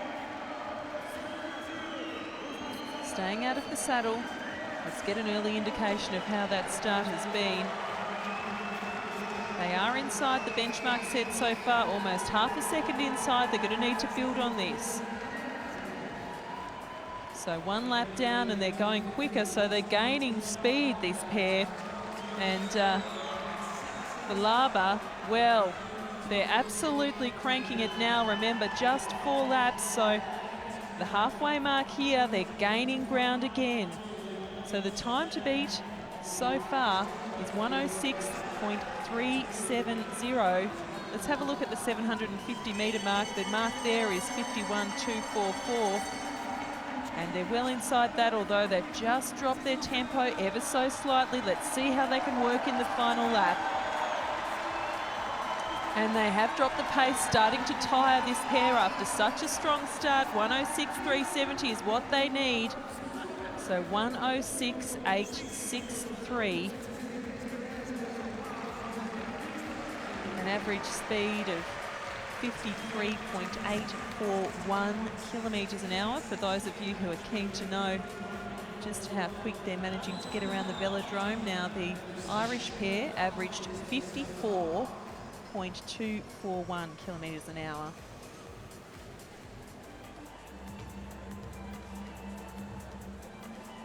So the Argentinian pair,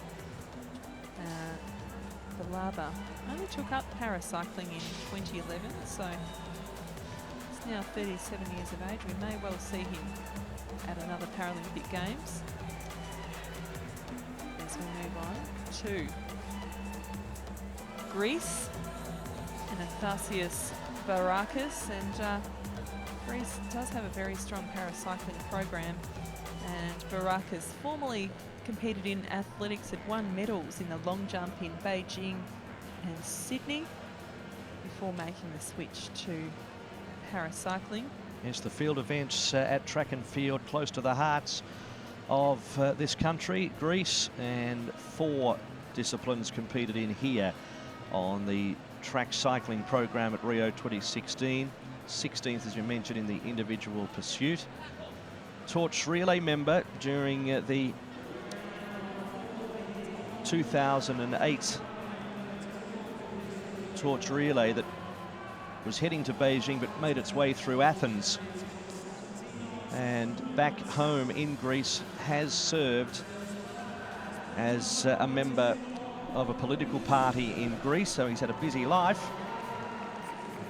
I don't know how they find time, the politicians, so he's done well to mix being an athlete with it as well.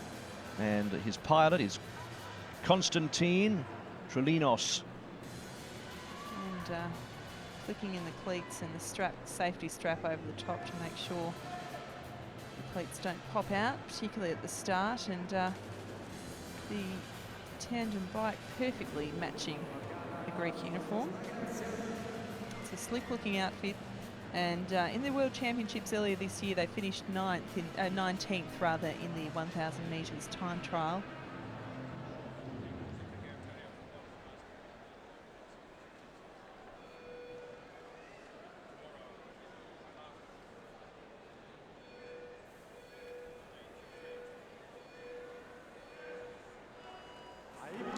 So it is Varakis from Greece, the 44-year-old who resides in Rhodes in Greece, and in the 1,000-metre time trial at World Championships finished in the top 20 there. He's been around that mark, just underneath the top 20, 19th and 17th respectively in the last 2 World Championships. So again, a marked improvement here for this combination as well. The last 2 laps will be the key, because as we saw in the previous heat, the Argentinians fell away in that final lap, just tiring a little after posting a quick time early, 1.125 under the benchmark at the moment. And Varakis took paracycling seriously from late 2014. So still a relative newcomer to the sport at the age of 44, but you can see again their pace has dropped off. The time to beat 106.370. It won't be that good, but it's good enough for third at the moment. Yes, that is from 4 of the 11 that have been on the velodrome so far. And we're going to, I'm sure, nudge closer to that 60-second mark as this program goes on, with the Paralympic record around 101.351 and the Paralympic record holder competing last.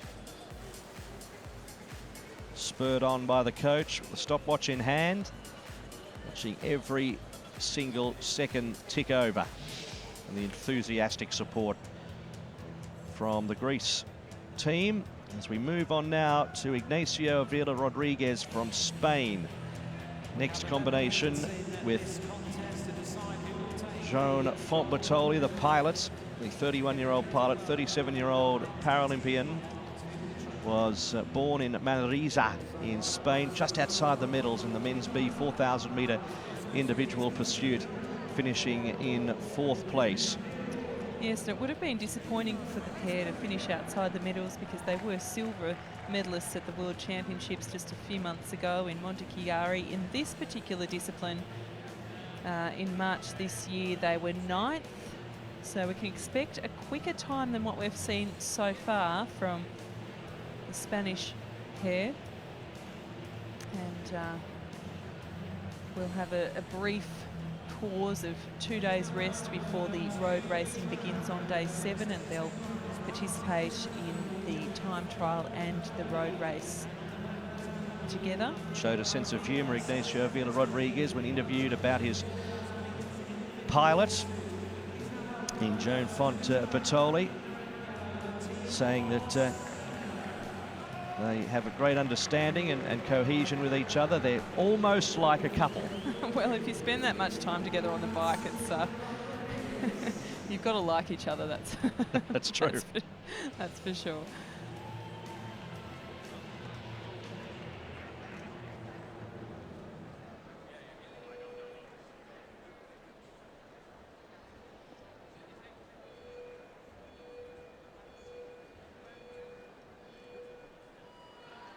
And they're away. Avila Rodriguez, another one of the athletes who's crossed disciplines from athletics over to paracycling, and previously a gold medalist in the 800 metres in Athens way back in 2004, and he's only 37 years of age. And look at this, more than a second under the benchmark. We were expecting them to go quicker. Let's see if they can build and create more of a deficit, knowing that some very quick cyclists are to come. Well, they say it's a great sign of your abilities, longevity, and at this stage of proceedings, Ignacio Avila Rodriguez is certainly showing signs of that, and also showing signs of plenty of speed.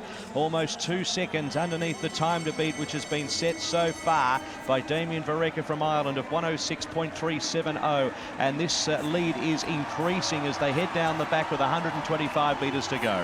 So the final bend of the final lap in this velodrome, and the mark they're going to need to beat is 106. They've done it easily, 103.533. So just over 2 seconds outside that Paralympic record, and the crowd's gone wild. They love the Spanish pair, and they love to see some quality cycling. And a real pat of encouragement there from Joan Fontbertoli, absolutely proud as punch of his athlete in Ignacio Avila Rodriguez, as they're starting to up the ante now, as we have 6 riders to compete in this time trial.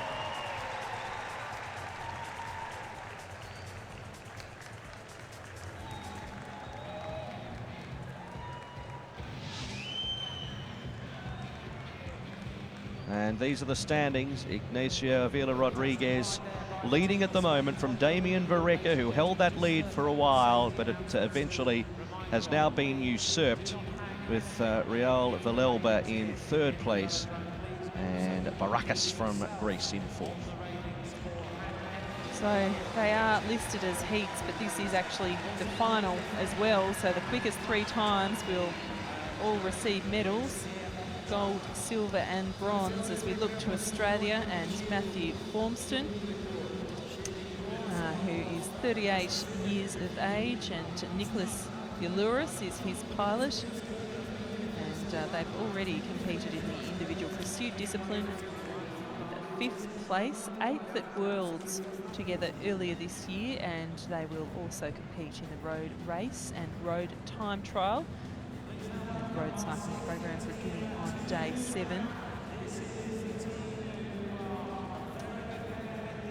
So 8th at Worlds in this discipline, 5th in the individual pursuit. That was in March earlier this year.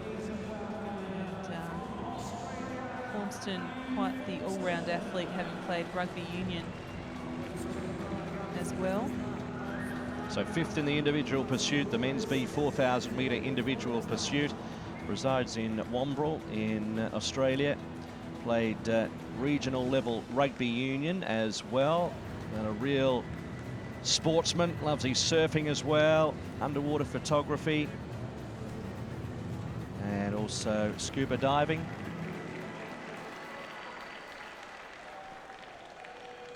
Plenty of people watching on the central coast of New South Wales. See how Matthew Formston goes here.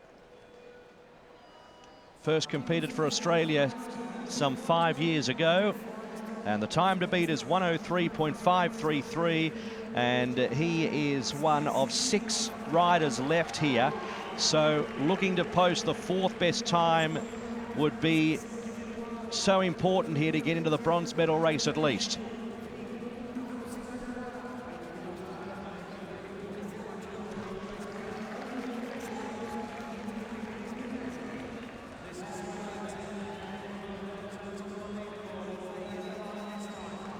So they've built, and after a sluggish start are now almost half a second under the benchmark that was set by the Irish pair, rather by the Spanish pair, my mistake. But we're into our final lap and they're going to try and extend that lead. It would be nice to have a 1.5-second buffer at least. Yes, so let's have a look at this time. Time to beat 103.53, 102.546. So at this stage, he holds the gold medal position, but you would think that with some stronger riders to come, he still could be in that race for the bronze medal. Well, he could be in the hunt for a medal, but remembering, of course, we do have some pretty handy performers still to come.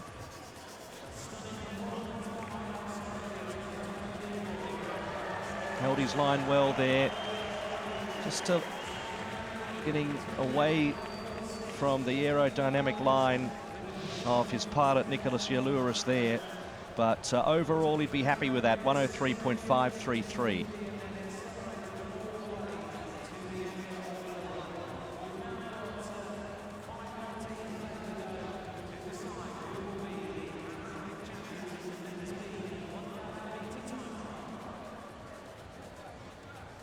As we see the stage set for the first of 2 entrants from Great Britain in this time trial, 1,000 metres B classification for visually impaired athletes at the Rio 2016 Paralympic Games. James Ball, just 25 years of age, 5th at the World Championships, and has also competed in para-athletics, but only began paracycling in 2015.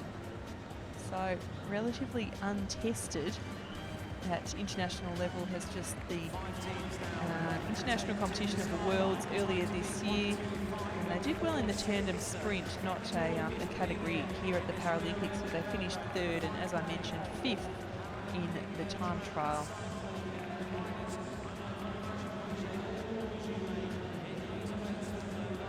Things have been a little bit crazy and have moved extremely quickly for him ever since taking up the discipline of paracycling. And Craig McLean is his pilot.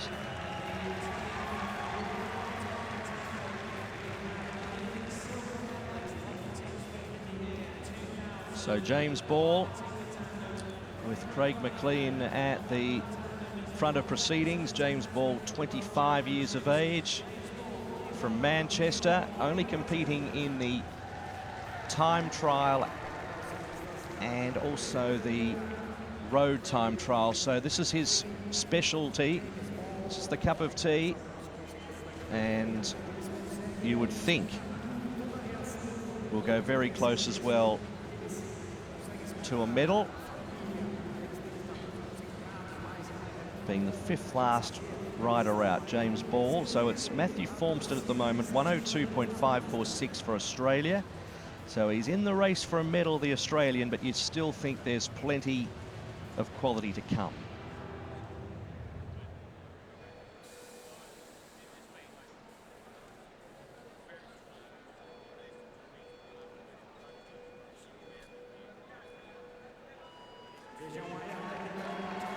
So away they go, James Ball and Craig McLean, the pilot of the combination. And let's get an early sectional at the 125-metre mark. It is 1.35 seconds, so this is good. Oh, it's been a great start for the team from Great Britain, and they're building on that now, almost blowing it out to 2 seconds. And could have something to do with the freshness of James Ball's legs, because this is his first event at this year's Paralympic Games, and 2.327. This is going to be a very quick time indeed if they can manage to maintain the rage, maintain the pace of this heat. So 1 lap to go. Just dropping off ever so slightly. They were nudging up around the 2-second mark, now down to 1.7, but the crowd is getting really involved here at the velodrome, dropping off the pace again slightly. So let's have a look. 102.546 is the time of the Australians, just underneath 102.316. So at the moment, it is Formston from Australia holding the gold medal with still 4 riders to come. And James Ball, 102.316 in the gold medal position.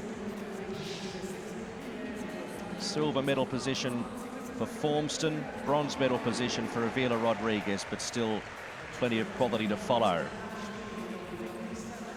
Yes, they'll just have to try and relax and wait and see where they end up on the final standings. As you mentioned, with still 4 entrants to come, a total of 11 after the scratching of the Malaysian pairing.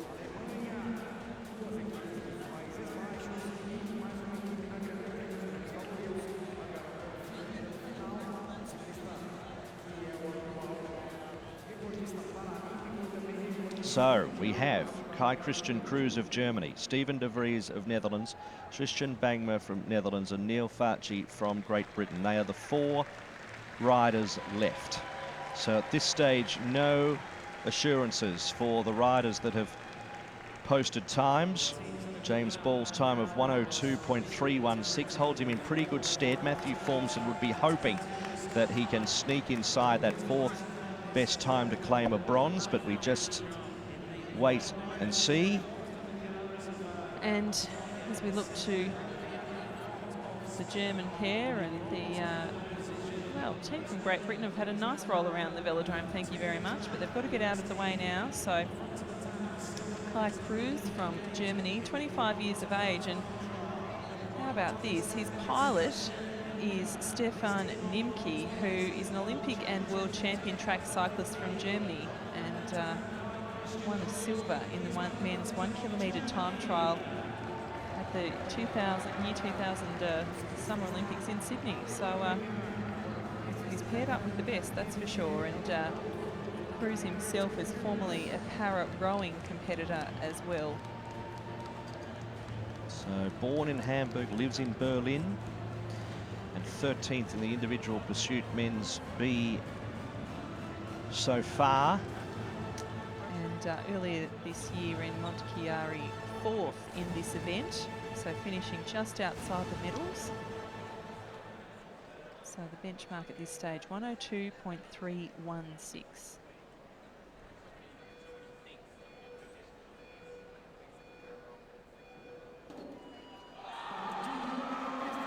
So away, Kai Christian Cruz. the 25-year-old from Germany, piloted by Stefan Nimke, the 38-year-old, and they're going out hard. At this stage, 0.6 outside the time to beat, which was set by James Ball of Great Britain. But expect them to crank it up through the remaining 3 laps. Just a second, about a second off the pace here. Can they pare that back? No, they're actually dropping off a little further, which is surprising. Yes, that is just increasing ever so much now, 1.149. Now it's back to a second. So are they finishing really strongly here? A couple of the combinations got tired late, which you would expect at the end of this grueling 1,000 metres, but they're holding their form here. The endurance is very good from the Germans. Yes, they are creeping this back. This could be something pretty special. 102.316 is the time to beat. They're finishing with a wet sail, and they're in front. So they hold the gold medal position at the moment with 3 riding combinations to follow. But look at the delight on the face of Stefan Nimke. Gee, they put in the last lap. Well, they did, and they obviously have had a different race plan. Instead of just exploding and reaching top speed as quickly as possible, you could see the cadence of the pedals gradually increasing tempo until they hit top speed in that final lap. And backing up extremely well from the individual pursuit where they finished 13th. But they still could finish outside the medals because we still have 3 athletes to come, 3 competitors to come, 2 from the Netherlands and 1 from Great Britain. So in the race for gold, it looks as though Kai Christian Cruz could be usurped in the final 3 athletes, but he has certainly given himself a fighting chance for a medal of the silver or bronze variety. And it's a nervous wait for James Ball and also Matthew Formston, who you would expect might just miss out. As we see now, Steven de Vries from Netherlands, piloted by Patrick Bos.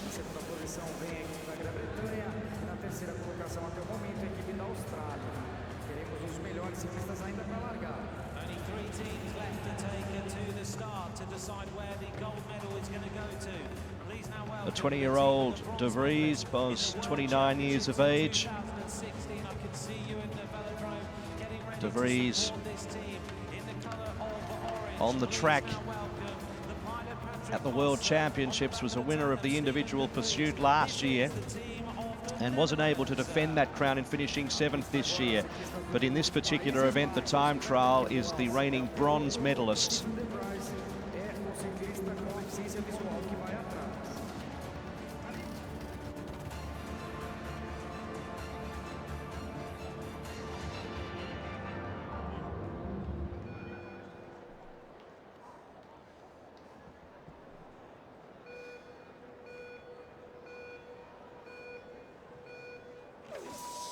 So De Vries,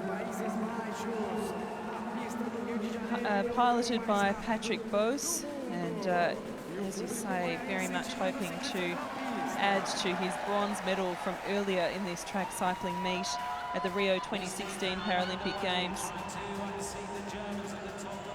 And the first lap, well, they've done well. They're just 0.044 off the pace. It was a quick time set by the Germans. But as we saw by the Germans, they really finished hard. So even though this is decreasing, they're 0.32 behind at the moment. Can the Dutch lift inside the final 2 laps? They're starting to just eat into this margin ever so slightly. Here we go. No, they've kept it at 0.4. So final lap here, the time to beat 101.787. They've pared it back just a little.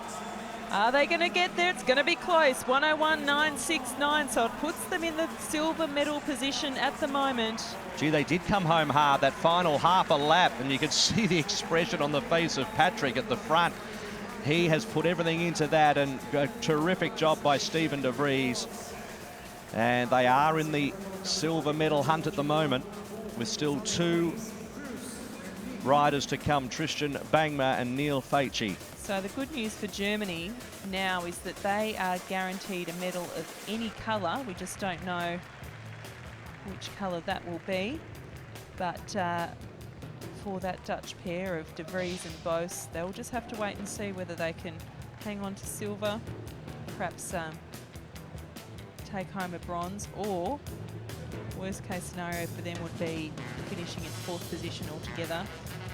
As we look to another Dutch pair, so Tristan Bangma from the Netherlands, and is the youngest road cyclist in this competition, track cyclist in this competition at the age of just 18, won silver at the World Championships earlier this year, and silver in the sprint as well, and also took silver in the time trial at last year's World Championships as well. So he's a youngster but showing a lot of promise, and unfortunately for him last year had surgery on the meniscus of his right knee and only was able to get back to training in January 2016, which makes the result from the March World Championships all the more impressive. So 18 years of age. Tjuan Mulder is his pilot of 35 years of age. So a combination of youth and experience.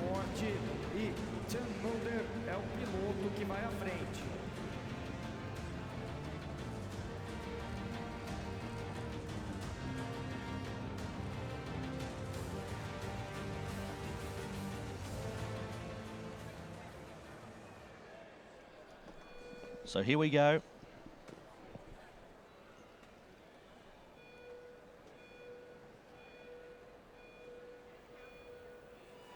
Even though this combination of Tristan Bangma and also Tjuan Mulder want medals, they may even knock out their own countrymen in Steven De Vries and Patrick Bos in doing so as they head down the back straight after 125 metres. They're doing it really well. Great start from the Dutch pair, and they're building on that, going quicker and quicker. 1.3 seconds underneath the quickest time so far. Have they gone out too hard? Well, it seems they're able to just gain ground at the moment at the halfway mark. This is a really good ride. So should we be starting to think Paralympic records sort of territory here? 101.351 is the time to beat. Well, they're 2 seconds underneath the time to beat. This is really on Paralympic record pace. World record's 59.46, 2 seconds under. They're flying. Bangma and Malden, they come round the turn. What's it going to be? It's going to be quick. It's a Paralympic record, 59.822. And in the end, as we've seen the theme at these Paralympic Games, the British combination to end the session here might even have to ride a world record to win a gold. Well, they're going to have to ride a Paralympic record to get a gold at the very least, and what a special ride that was. They got off to such a flying start and then just such a strong combination. They upped the tempo and built that lead and really absolutely smashed it out of the park with that final time of 59.822. Just a last second thrust right on the line, but that's what the time trial over 1,000 metres is all about, just forgetting about the pain barrier and just drive on and sustaining the speed, and that's how it should be done. 59.822 is a brilliant time, Paralympic record set, and really that has challenged Neil Farchi here from Great Britain to be piloted by Pete Mitchell, and it's going to have to be a quality ride to take home the gold medal. It also means that in the race for the bronze medal, Steven De Vries will hold the bronze at 101.969. And it looks as though Kai Christian Cruz, in fact, my apologies, Kai Christian Cruz will hold the bronze medal from Germany, 101.787, ahead of Steven De Vries from the Netherlands. So De Vries can now sit back and hope that Neil Farchi battles in this final 11th ride in the men's B1000 metre time trial. So at the moment, the gold medal position is Netherlands, Bangma, Germany in the silver medal, Cruz. But what are we going to see here from this man?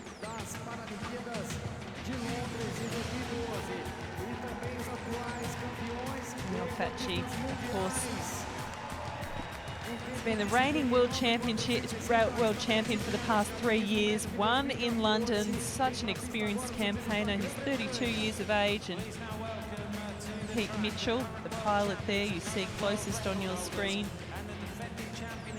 And Fatchi also was a athletics participant in Beijing in the 100 metres and 200 metres. And that was before he made the switch to track cycling and has enjoyed success pretty much ever since.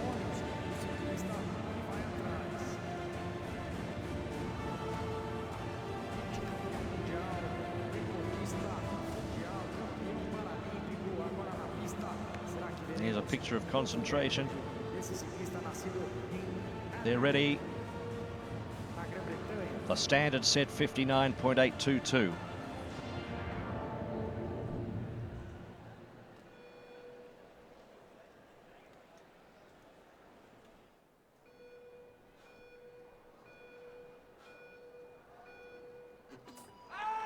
So Neil Fatchi is going to need to ride a Paralympic record to bring home gold, and he's got high expectations for this event.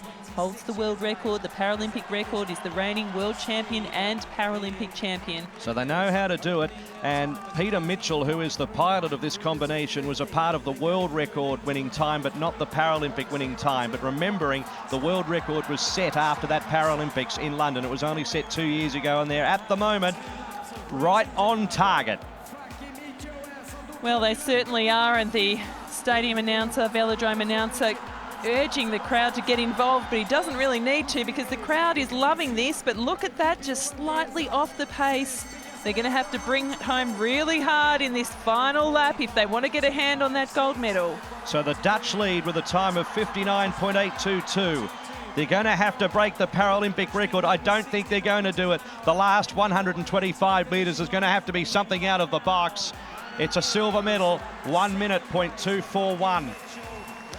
Well, huge scenes of celebration from the Dutch team there. They set a Paralympic record, Tristan Bangma and Tune Mulder, and they've held on to top position. They're going to win gold, and Great Britain, well, nothing to be ashamed of there. It was a quick time, 1 minute, .241 seconds. And that's enough to put them in the silver medal position.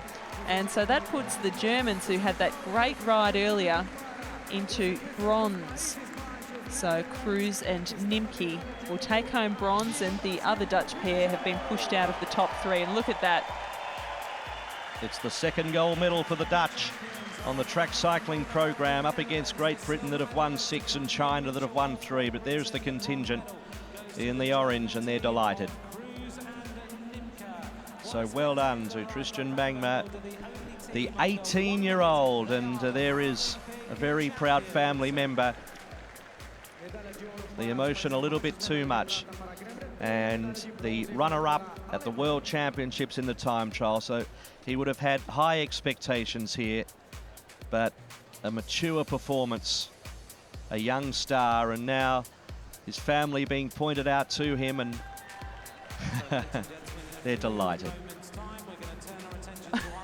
Looked like mum there in the I'd stand. say it was. Only a mum can react like that. And very emotional because it's not easy. Mums, as much as anyone, understand the time and dedication that goes into winning an international competition like this, and a fantastic result for the Dutch pair. So a really special moment as we run through the list in that men's 1,000 metre time trial, and it's Tristan Bangma, the gold medalist from the Netherlands.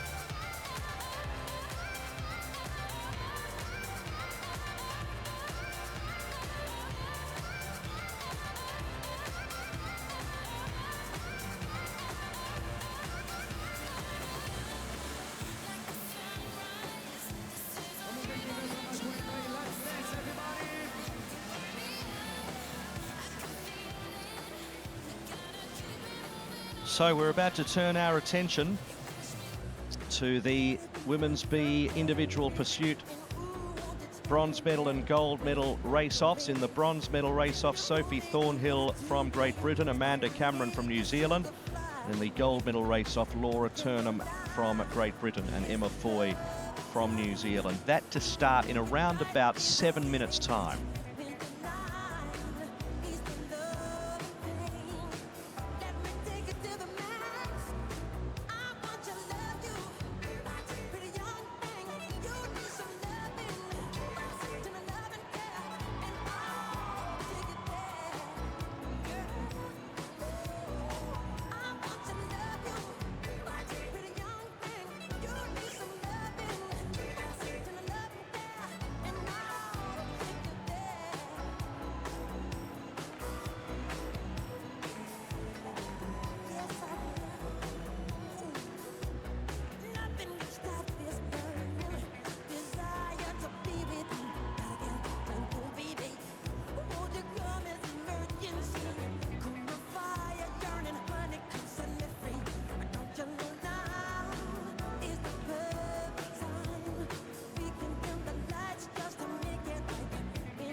Well, the crowd very much being urged to get into it at the Rio Olympic Velodrome.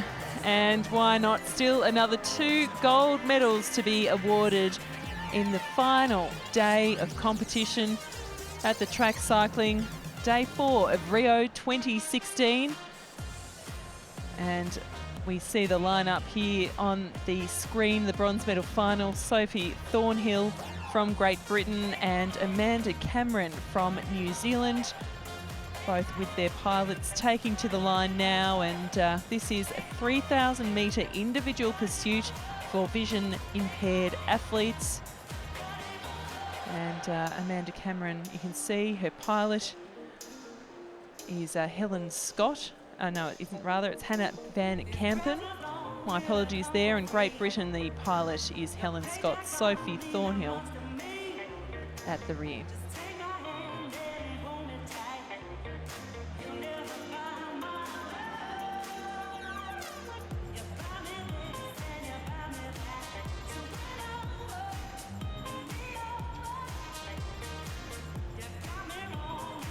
So it's the 20-year-old on the right, 28-year-old on the left, just waiting for the music to die down so they can get underway. Now they're ready.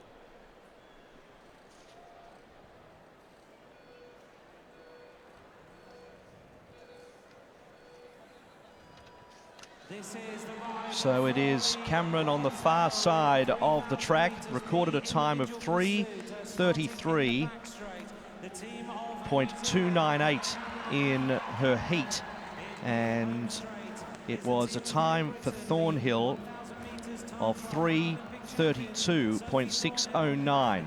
So there's only on paper 0.6 between them, so this is going to be a real battle for the bronze medal race as they come into the home straight. The team from New Zealand, Amanda Cameron and Hannah Van Kampen. And it's level pegging at the moment. It sure is. Look, we knew this was going to be a close one. And look at this. This has been an extraordinary display from Great Britain. In the last lap of the velodrome, something's going amiss dramatically here with Team New Zealand, because Great Britain have just gobbled them up here. And that is going to be a bronze medal to Team GB. It happened so quickly. Well, I do wonder what may have gone wrong with the team from New Zealand, because on paper, as you said, extraordinarily well matched, just half a second in it. I don't think we can put that down just to fatigue, even though they'd had only raced about 2 hours earlier. Look, we'll be able to find out more as the session progresses, but a very disappointing time for Amanda Cameron. They were racing off with the bronze medal. They'll have to settle for 4th position in total, but that was extraordinary. So great start from the Brits. They really did get off to a flying start, and here is the final lap where Great Britain have captured New Zealand in a matter of strides.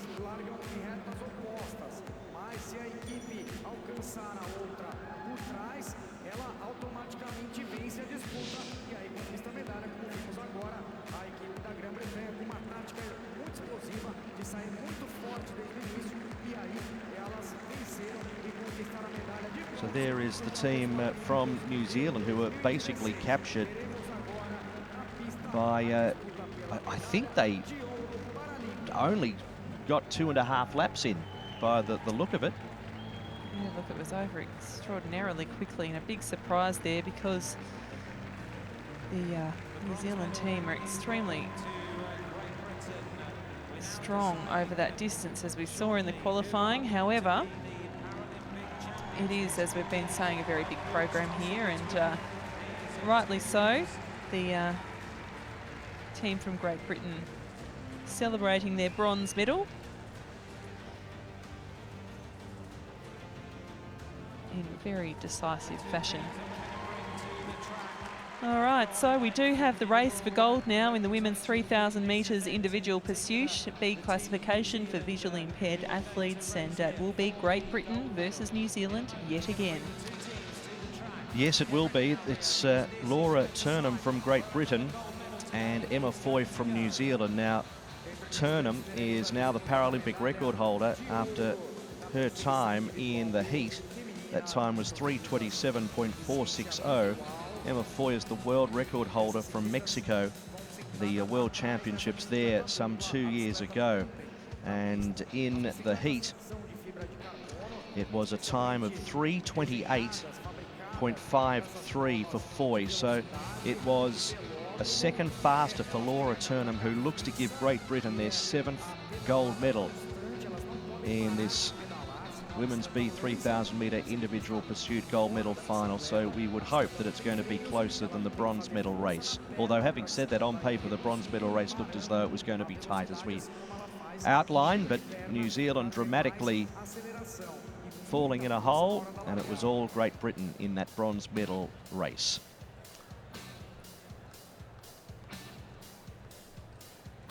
So final preparations being made, and here's the pair from New Zealand. Emma Foy, who is the current world record holder, set that world record in 2014. And Laura Thompson is her pilot.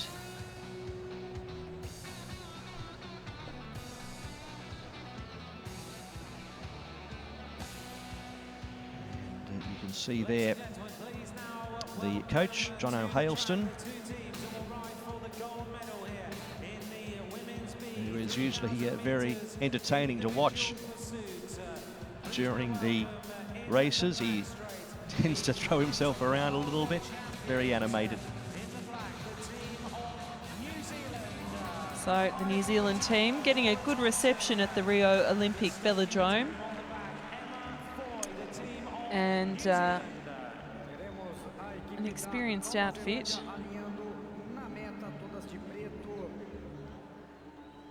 But here we have Laura Turnham from Great Britain and her pilot Corinne Hall, and as we saw earlier today, managed to set a Paralympic record to qualify fastest for this gold medal contest over 3,000 metres.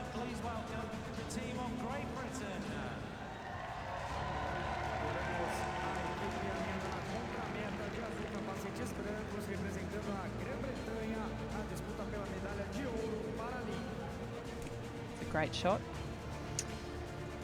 Okay, teams are ready.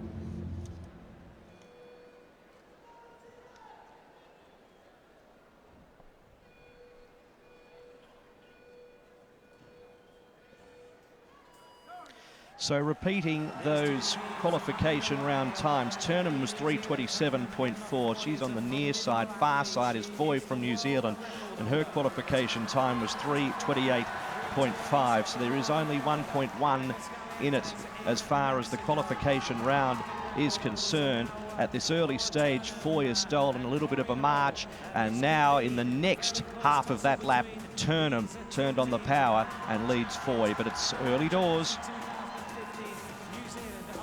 Yes, it is, and 3,000 metres can seem an extraordinarily long distance when you've already competed in several events at these games and still have a couple yet to come. So Foy off the pace at this stage, about 1.3 seconds behind.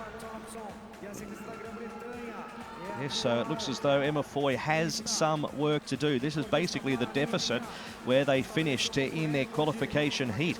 Has Emma Foy shot her bolt already, or can she find something here with her pilot Laura Thompson? Laura Turnham is going great guns at the moment. She's in Paralympic record form. We already know that. Can she beat her own record in the same session? But Foy is just starting to kick back. 1.1 in it as they reach the 1,000 marker. Yes, well, Foy was in danger of losing touch with Turnham, but it certainly isn't the case now. There's only just over a second in it. Yes, it was 1:12.01 for Turnham at the 1,000 metre mark. For Foy, it was 1:13.171, and still a second in it, but gradually, and there's still half a race to go for Foy. Well, this is shaping up to be an excellent battle here, and Turnham looking comfortable, but Have they gone out a little too hard? They're still in the lead, but by less than a second now. It's shaping up to be very, very interesting indeed. So Emma Foy, who was just outside the medals in the 1,000 metre time trial, she'd be so keen to drape a gold medal around her neck here. This is more her forte, but she's about a second off the pace at the moment from Turnham. Turnham in Paralympic record form, coming around the home turn now. They'll have the 2,000 metre mark in sight. The time for Turnham, 2:19.934. For Foy, 2:21.102. That's 1.2 seconds, but this is the grueling part. They've had to do this twice in one session, so this is where the legs burn. This is where the lungs screech. This is going to be tough. Well, yes, we've just seen the New Zealand pair dropping back ever so slightly. That deficit now out to 1.4 seconds. They're really going to need to dig deep here for the final 2 laps, and it's dropping again, but gee, full credit to Turnham. She's really finding some form here after a sensational ride earlier in the session. So it is now with 2 laps to go. Laura Turnham looks set to take the gold medal, and it's now 2.2, so it will be a gold medal to Laura Turnham. Now all eyes on the clock. The Paralympic record is 3:27.46. And can she do it twice in the space of a couple of hours as she powers down the back straight with Corrine Hall, her pilot? They come around the turn, and it is a time of 3:28.050. It's about 0.6 off their own record. And the time for Foy is 3:31.569. Gold medal for Great Britain, their 7th during the Rio 2016 cycling program. Silver medal New Zealand. Well, what a dominant display from Great Britain at these track cycling championships. And I've got to say, I'm so impressed with Turnham and Corrine Hall. They had such a strong ride earlier in the session. And what's extraordinary about that effort is that they've just been able to back up after a short recovery to ride only half a second slower than their qualifying time. It just shows that fitness, that conditioning has been top shelf. So a close-up shot there of Emma Foy riding for her life, but it's going to be a big day out for Laura Turnham. And now with 16 medals, gold medals that is, that have been awarded at the cycling track, 7 of them to Great Britain. Netherlands adding to their list today. And that is a list of 2 gold, China with 3, USA, Slovakia, Ukraine, Australia with single gold medals as well. But you can't take the smile off the face of Laura Turnham, and why not? Because the 28-year-old has taken the gold medal.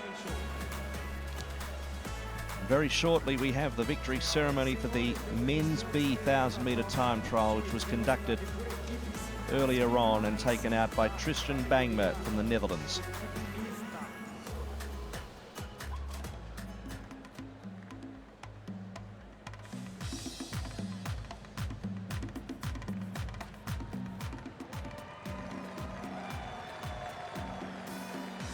Well, the crowd rightly appreciative of the efforts of these cyclists, and what a track cycling meet this has been for Team GB. But also China and the Netherlands managing to pick up 2 gold medals, 3 silver and 3 bronze. China, 3 gold medals, 1 silver and 2 bronze. And Australia, 1 gold, 4 silver and 1 bronze. And the USA, 1 gold, 2 silver and 2 bronze.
So plenty of celebrations there from the friends and family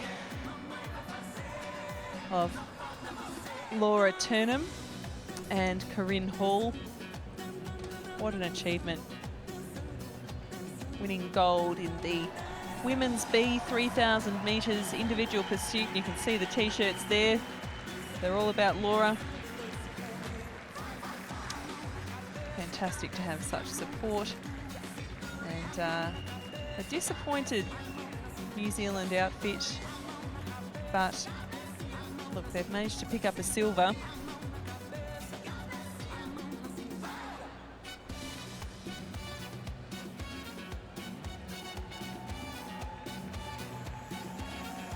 So in the end, it was Great Britain versus New Zealand in both the bronze medal ride-off and the gold medal ride-off, and this is the team that have finished atop of the competition. A fantastic result for Laura Turnham and Corinne Hall.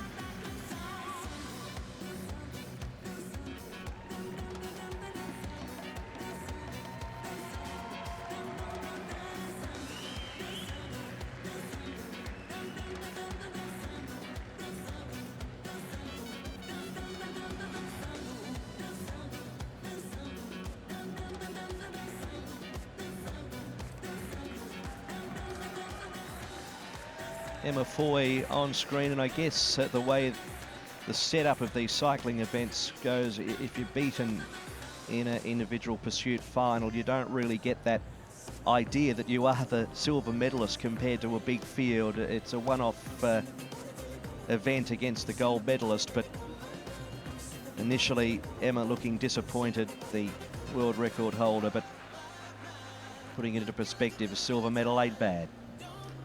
Well, it is a great result, and hopefully by the time the victory ceremony rolls around, they'll appreciate their achievements. Always a little disappointment when you're racing for gold and come up short, but they should be very, very proud of their efforts. It's been a great session of racing, and shortly we will have the victory ceremonies for all three of the events that have had gold medals. The men's B 1,000 metres time trial, the women's B 3,000 metres individual pursuit final, and then of course we also have the mixed C1 to 5 750 metres team sprint final to go. So that is the final event of the track cycling program for the Rio 2016 Paralympic Games, and then a pause of 2 days for these cyclists before the road cycling events begin on day 7 of the Games.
Final preparations being made for the victory ceremony, the first of which will be the men's B 1,000 metres time trial.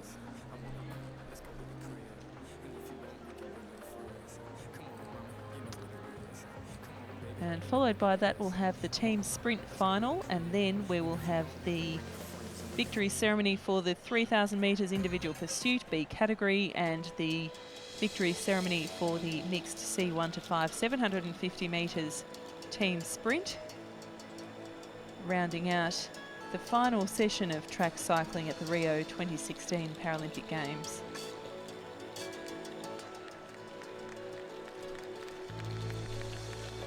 Lovely shot of the medals there.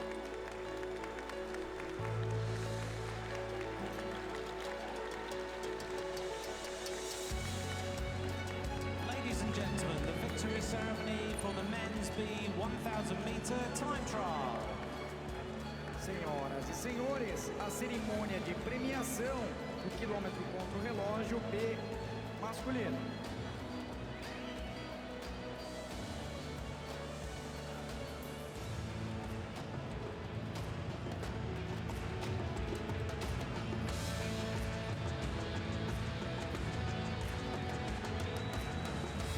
Please welcome the medalists. Por favor, deem as boas-vindas aos medalhistas.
Will be presented by a member of the Paralympic Order, accompanied by the Director of Sports of Rio 2016.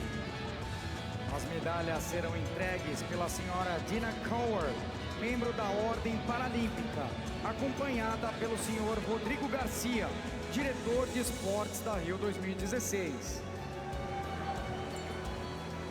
Bronze medalist representing Germany.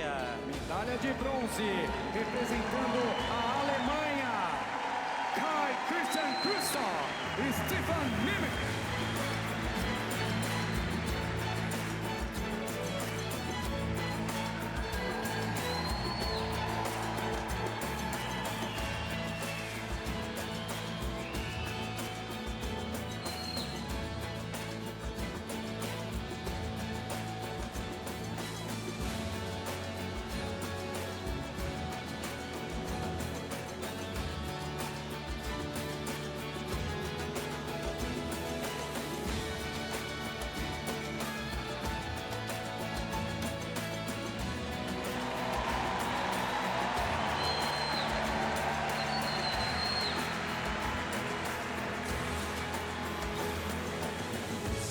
It was a great ride from our bronze medalist, Guy Christian Cruz, and from Great Britain, Neil Facci, piloted by Pete Mitchell. He's the world record holder, Paralympic record holder, and our Paralympic silver medalist.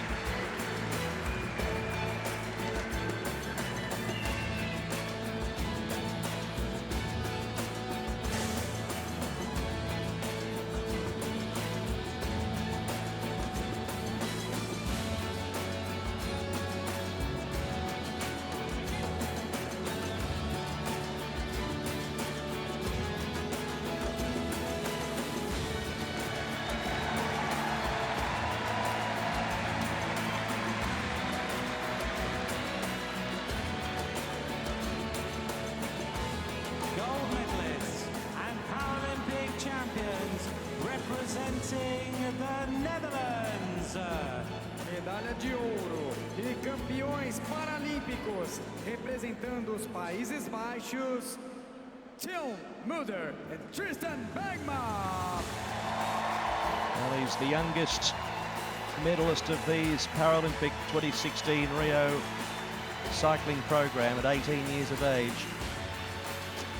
Tristan Bergman, a time of 59.822. It was a brilliant ride.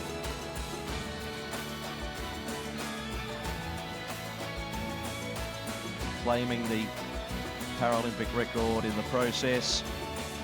And it was a great moment. A proud family as well in the stands. The pilot, Tuan Mulder.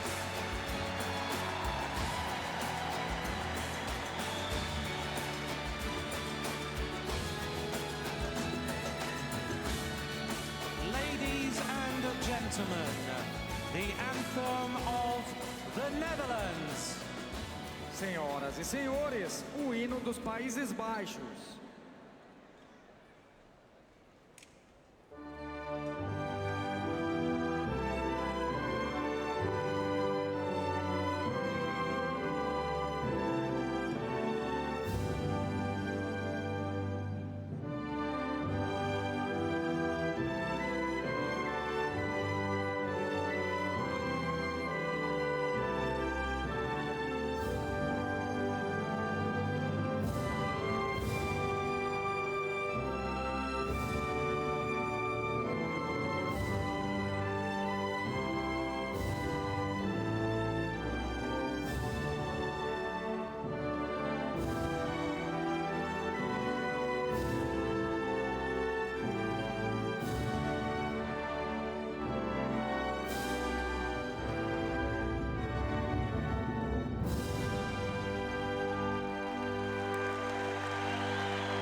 So you can see how much it means to Tristan Bangmar. It was the gold medal to Netherlands, silver to Great Britain, bronze to Germany. Senhoras e senhores, os medalhistas paralímpicos. So 2 medals to the Netherlands from this track cycling program, 2 gold medals I should say, and the Dutch fans certainly have been out in full force. So for the Netherlands, 2 gold, 3 silver and 3 bronze, but it was Great Britain. You can see there on the left of your screen, 7 gold medals, would you believe? 2 silver and 2 bronze at the track cycling. China, 3 gold, 1 silver and 2 bronze.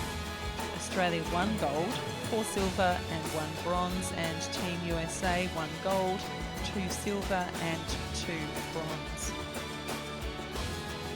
So the most medals in total went to Great Britain, and of course the most gold medals went to Great Britain.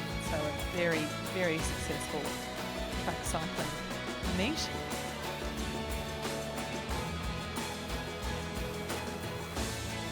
So we will be bringing you our final track cycling event of the Rio 2016 Paralympic Games shortly. That is the mixed C1 to 5 750 metre team sprint. It's sure to be extremely entertaining.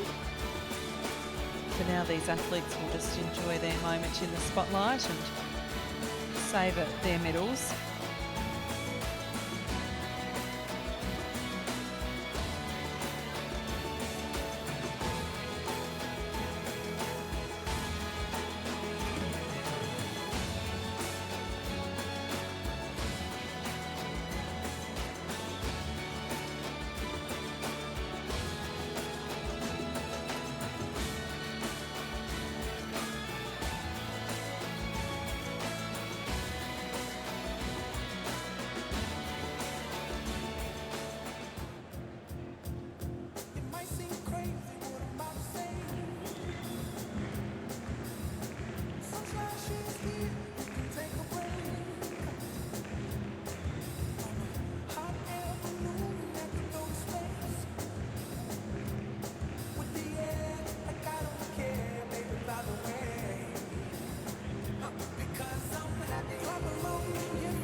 To all of you for being here at the Rio Olympic Velodrome for this final day of the Paralympic track cycling. We're about to bring you our final races before the 2 victory ceremonies, which we hope you will stay around for to congratulate the riders who take the medals. In a few moments, the mixed team sprint C1 to C5 finals. Senhoras e senhores, teremos ainda mais uma disputa pelas medalhas paralímpicas aqui no velódromo do Rio de Janeiro. Prova de velocidade por equipes C1 a C5 mista. Muita disputa, muita velocidade ainda por vir. E logo depois teremos as cerimônias de premiação. Esperamos que todos vocês fiquem aí para prestigiar os super atletas dos Jogos Paralímpicos Rio 2016.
So here we have it, the final event of the track cycling program at the Rio 2016 Paralympic Games, and you can see Team USA, and that's Jennifer Schubel, a C5 classified athlete, just waiting for the final preparations. She will be on the inside. She'll lead the team out, and she will start in the starting blocks. You can see the gentleman in the back there is Joseph Berenyi, and here we have the Spanish team, and Amador Granados Alcorta, the senior member of the Spanish team, also a C3 rider, along with his teammate Eduardo Santos Asensio. And back to Team USA there, that's Chris Murphy on the outside. So unlike the time trials to place them in some sort of an order to which medal they're racing for, this is actually a pursuit. So they will be on either sides of the track.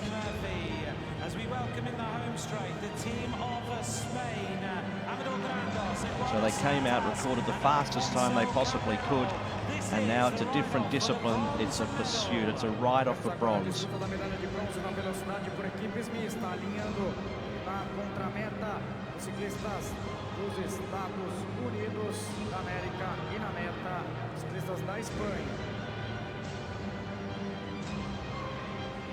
Three laps of the track, one rider left on the track.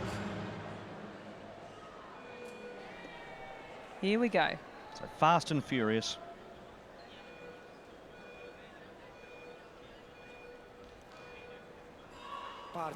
So away they go. USA on the far side, near side Spain. And if anything, the Americans just having a little bit of trouble sorting themselves out in the early stages. But now they find some order.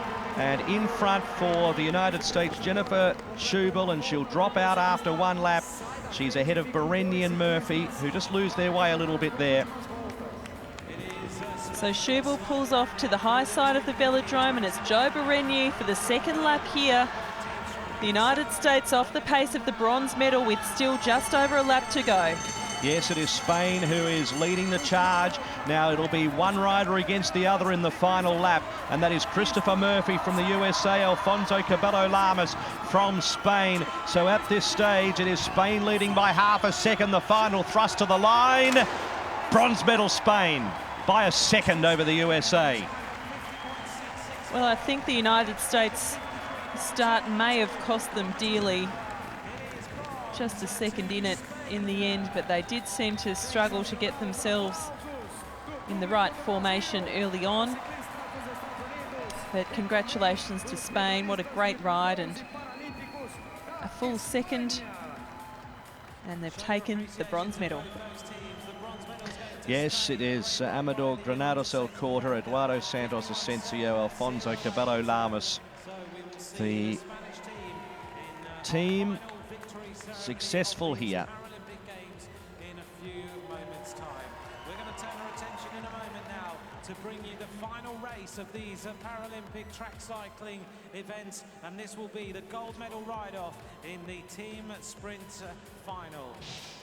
Dentro de instantes teremos a disputa da última prova de ciclismo de pista desses Jogos Paralímpicos Rio 2016, a disputa pelo ouro da velocidade. So to give you a guide, the time there from the Spanish 50.664 in the earlier race to position themselves for a medal. Great Britain clocked 49.06, China 50.084. Spain had actually clocked 51, so they've actually improved their time by half a second there in the bronze medal race. Well, that's what racing for a medal will do. It does bring up the best performances as we look to the gold medal final, and this will be very interesting indeed. It's Great Britain versus China.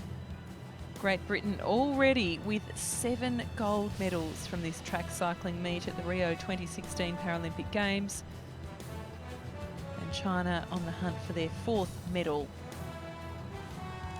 We mentioned earlier the Chinese team.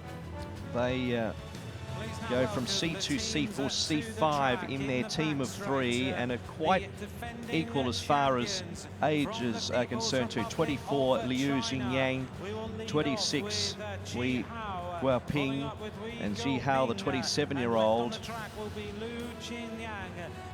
will kick off the event here for them. And this would be a great finish for Great Britain because they're looking for another medal, another gold medal that is. They've already improved on their London tally, but earlier in this session they held the Paralympic record and world record of 49.0. So can they do the box set? Can they take the gold medal as well, take away everything in this mixed sprint? Well, they'd dearly love to finish this competition with a bang before many of the cyclists move on to the road discipline. So here we have Ji Hao taking his position in the starting blocks. Os ciclistas atuais recordistas mundiais e recordistas paralímpicos da Grã-Bretanha, eles que estabeleceram na fase classificatória o tempo de 49 segundos 004 aqui. So the second rider will be Wei Guoping, C4 classification cyclist, and third will be Liu Xingyang, a C5 cyclist. Will finish off, and there we have the team from Great Britain, and that is Louis Rolfe, closest to screen there. So the 19-year-old in Rolfe, who just pipped at the post as the youngest medalist because Tristan Bang with the 18-year-old winning a gold medal earlier in this session. So here we go.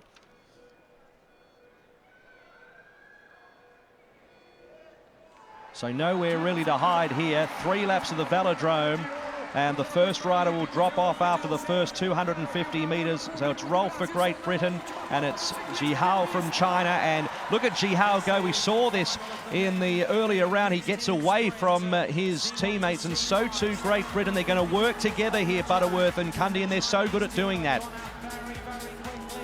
So what have we got here? The great team from Great Britain just off the pace at the moment, and geez, look at the Chinese riders. They are going for gold here. They're going for broke, and 1 lap left. Jodie Cundy's going to bring it home for Great Britain. They're coming back, Great Britain. All of a sudden, China have been under pressure from Great Britain. It's only 0.4 in it, but they're lifting. The final rider for China is Liu Xingyang, but Cundy's putting in a big ride indeed, 48.635.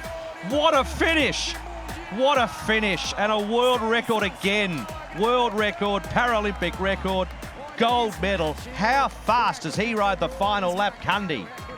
Well, that was an unbelievable effort from Jodie Cundy. Already such a busy program here, and to back up in the final with a world record, to go even quicker than they went earlier in the session in the qualification is an extraordinary result. And look at that time from China, still under the 50-second mark. How good is it to watch John Allen Butterworth and Jodie Cundy work together? They let the young buck go out in front and set the early pace, and then Butterworth leads the charge for Cundy and propels him into the sprint, and then the final 250 metres is just brutal speed. Look at the young man go on the inside, Rolfe. Then they work together. That was Butterworth and also Cundy. Meanwhile, the Chinese were setting a cracking speed and were about 0.5 in front of Great Britain, but they've worn it back in the final 250 metres. And Jodie Cundy has done the job for Team Great Britain, and they've dominated. They've been superb, and they beat their tally from London, and that's what they set out to do. Well, they've smashed their tally from London out of the ballpark, and gee, what a ride from Jodie Cundy, and he well and truly made amends for that disappointment 4 years ago in London, and now he really has led the team to victory here for an 8th gold medal in the track cycling. Just so much success here, but look out. And the Chinese cyclists moments, ladies and gentlemen, we will What's going to happen here? Is there going to be some sort of acrobatics? Well, probably the better option might have been to walk to the top of the velodrome, as did the previous cyclist, but hey, he wanted to get up there as quickly as he could.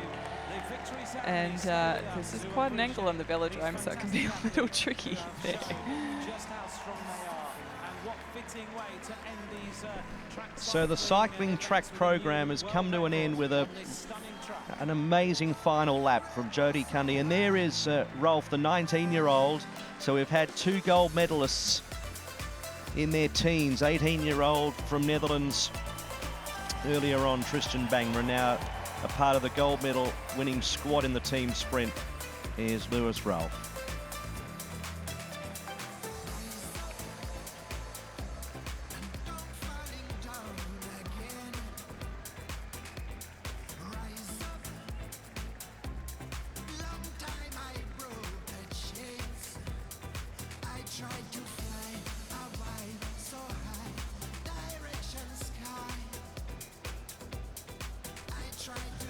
That's a great shot of the uniforms from Rolf's family. And again, a proud mum. So Lewis, Rolf's mum, and then we have Team Jodie as well for Jodie Cundy.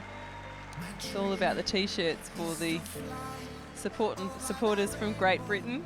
That was Rolf's sister. It's brilliant, isn't it? Yeah, it's great. And look, I don't think the Chinese cyclist left anything in the tank there. And there we have it, the victorious team. I think they're a little bit shell-shocked, the Chinese team, because they did nothing wrong. Their time there of 49.914 was 0.9 outside of the previous world record, so they gave it everything. And their time earlier, when they were positioning themselves for a medal, China's time was 50.808, so they improved, but it wasn't to be.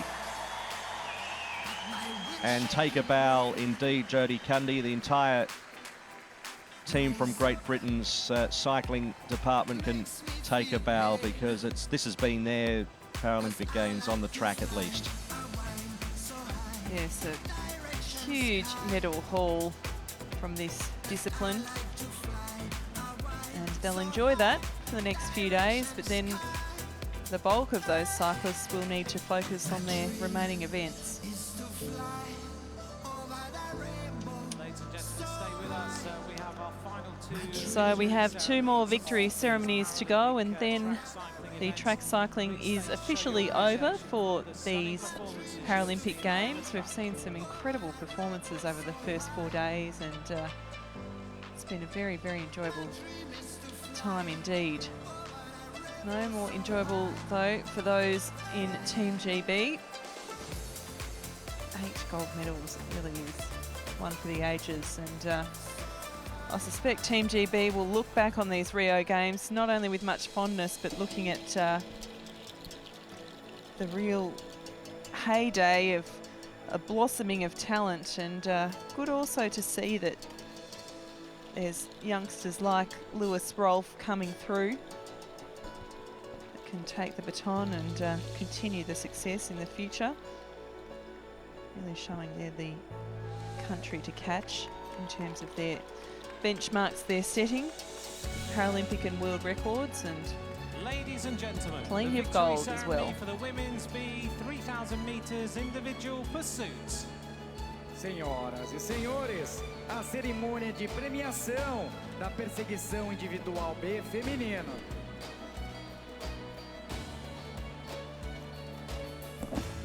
So we have the victory ceremony for the women's B 3,000 metre individual pursuit. This was the event for vision impaired riders that are piloted, and the winning gold medal team, Laura Turnham and Corinne Hall, her pilot, Please in the welcome middle of the screen, the medalists. defeating Emma Foy, Por favor, deem piloted as by Laura boas-vindas Thompson on the às left of your medalhistas. screen, and on the right you saw the bronze medalists, also from Great Britain, Sophie Thornhill, piloted by Helen Scott, as they make their way to the podium. And Also, Laura takes with her a Paralympic record. Emma Foy will still hold the world record of 3:23.328 for the 3,000 metre individual pursuit.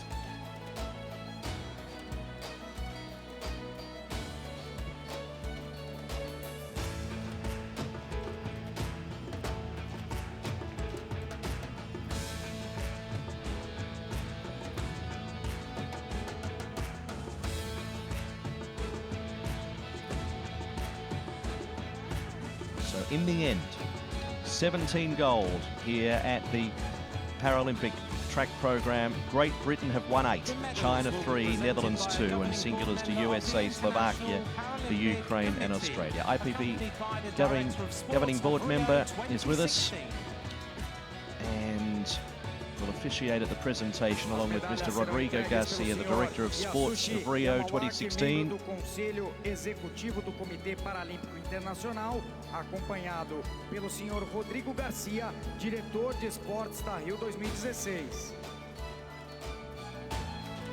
Bronze medalists representing Great Britain. Medalha de bronze, representando a Grã-Bretanha, Sophie Thornhill e Alice Scott.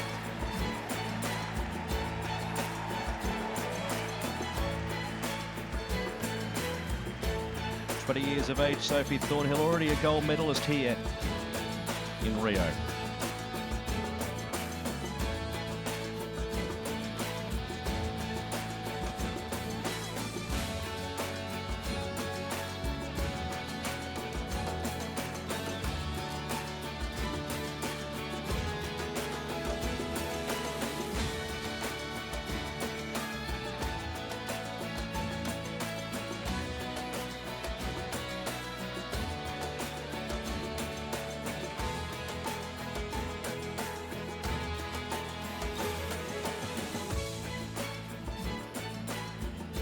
Silver medalists representing New Zealand. Medalha de prata, representando a Nova Zelândia, Emma Foy e Laura Thompson. A big smile there from Emma Foy. Yes, well, it was a fine performance to bring home the silver.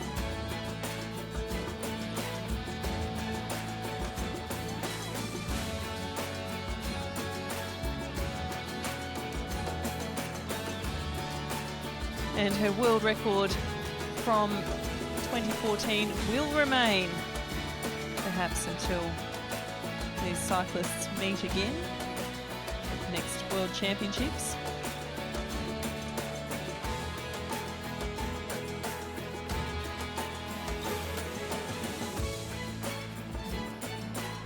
Gold medalists and Paralympic champions representing Great Britain. Medalha de ouro e campeãs paralímpicas, representando a Grã-Bretanha, Laura Turnham and Corinne Hall. So jubilation for Laura Turnham. Look at the support in the background. She's delighted and parted it by Corinne Hall.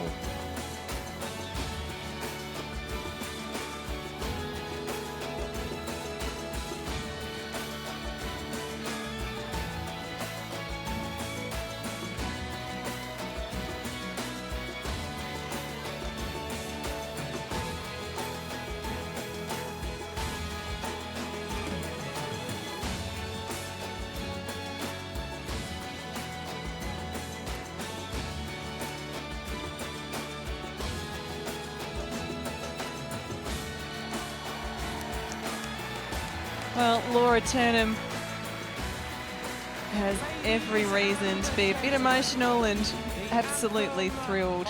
Great Britain. Such a successful team, Senhoras e this team senhores, from Great o Britain. hino da Grã-Bretanha.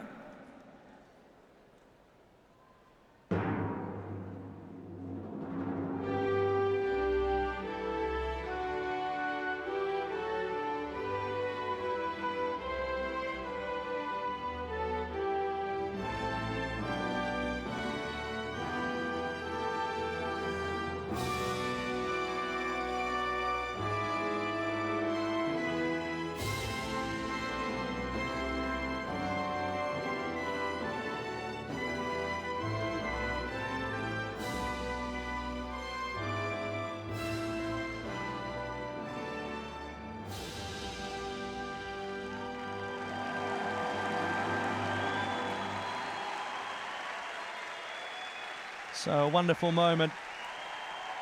Very emotional, Laura Turnham. Job well done. Gold medal for Great Britain. Silver for New Zealand and a bronze for Great Britain.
Well, here's a shot for the newspapers back home, the gold and bronze medalists. And rounding out a very successful session for the team from Great Britain, but we still do have one more medal ceremony to come. That is for the mixed team sprint, C1 to 5.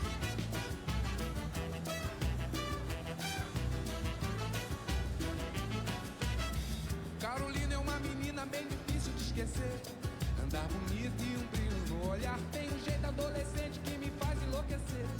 E molejo que eu não vou te enganar. Maravilha feminina, meu docinho de pavê. Inteligente, ela é muito sensual. Te confesso que estou apaixonado por você. Ô Carolina, isso é muito natural. Ô Carolina, eu preciso de você. Ô Carolina, eu não vou suportar não te ver.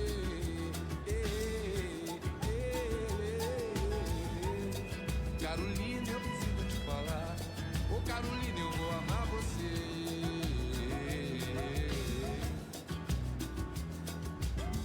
De segunda a segunda fico louco pra te ver. Quando eu te ligo você quase nunca está. Isso era outra coisa que eu queria te dizer. Não temos tempo, então melhor deixar pra lá. A princípio no domingo o que você quer fazer? Faça o pedido que eu irei realizar. Olha aí amiga, eu digo que ela só me dá. Ladies and gentlemen, we have one more victory ceremony to bring you, which will be the mixed C1 to C5 team sprint victory ceremony in just a few moments' time. Thank you for staying with us to applaud these great athletes who have put on such a tremendous show here today at the Rio Olympic Velodrome. Senhoras e senhores, dentro de instantes teremos a última cerimônia de premiação do ciclismo de pista dos Jogos Paralímpicos Rio 2016, da prova de velocidade por equipes C1 a C5 mista. Fique conosco para prestigiar estes super atletas aqui no Velódromo do Rio de Janeiro.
Ladies and gentlemen, the victory ceremony for the mixed C1 to C5, 750 meters, team sprint. Senhoras e senhores, a cerimônia de premiação da prova de velocidade por equipes C1 a C5 mista.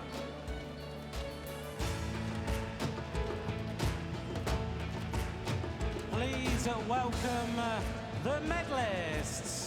Por favor, deem as boas-vindas aos medalhistas.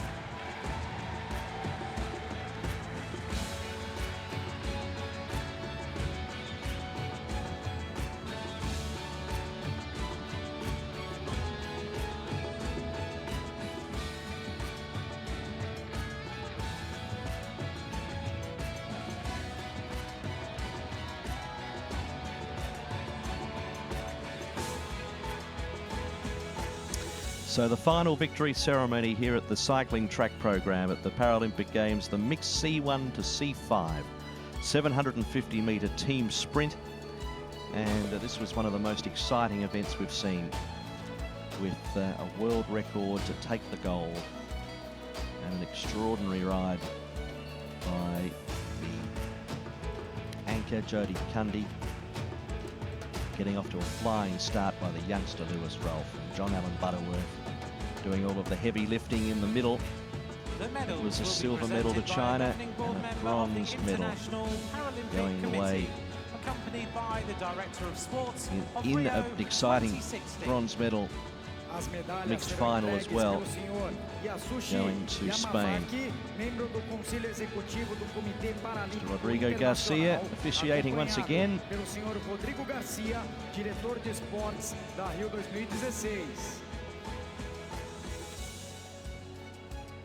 Bronze medalist representing Spain.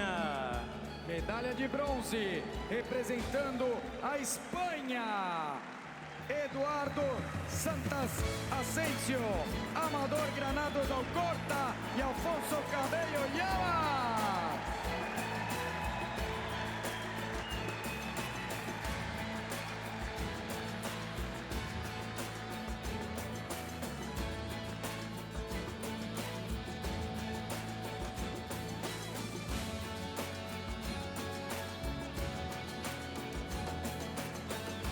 Well, a proud moment for the Spanish team of Amador Granados Alcorta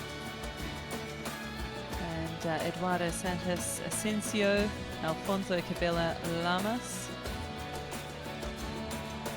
The bronze medal winners here at the Rio 2016 Paralympic Games.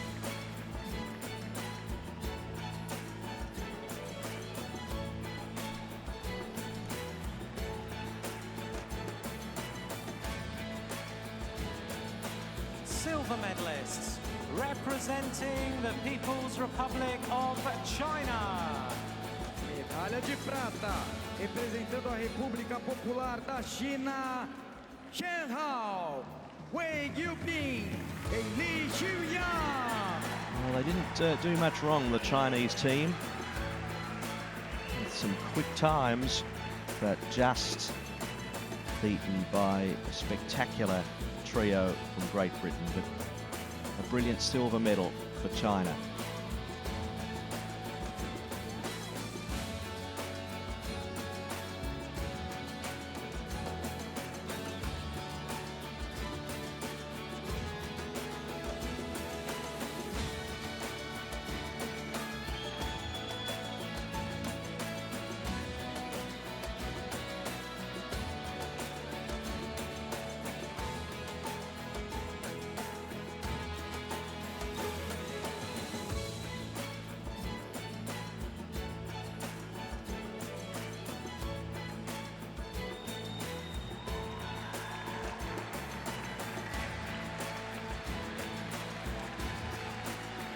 Gold medalists and Paralympic champions representing Great Britain.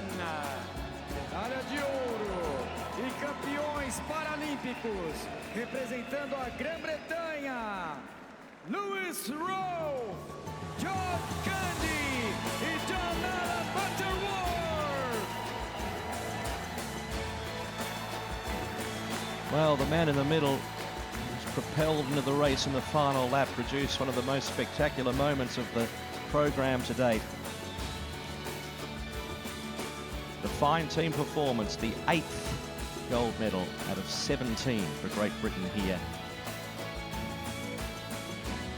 17 gold medals, the spread once again 8 to Great Britain, 3 to China, 2 to Netherlands, 1 to USA, 1 to Slovakia, 1 to the Ukraine and 1 to Australia.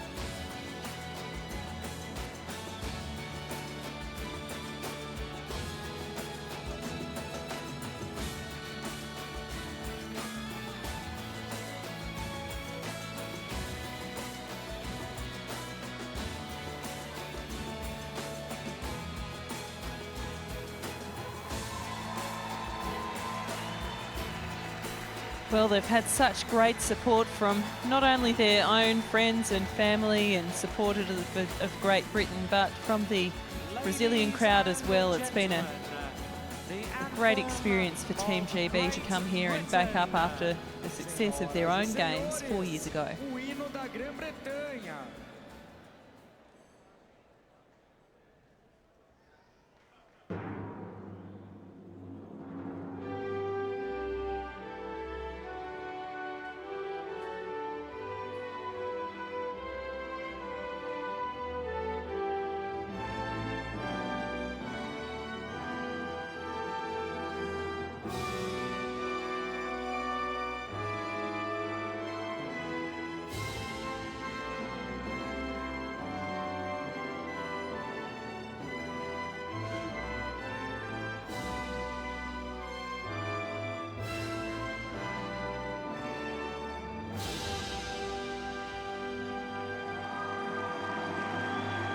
So in the mixed C1 to C5 750-metre team sprint, it was gold to Great Britain, silver to the People's Republic of China, and it was Spain with the bronze medal.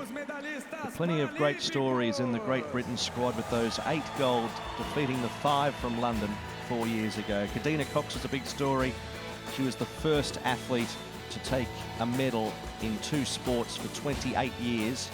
That was in athletics and cycling, and of course Jodie Cundy with the dual gold medals after his controversial disqualification in London. So there were some excellent stories along the way for Team GB. They would be the main 2, I'd suggest, Kadina and also Jodie.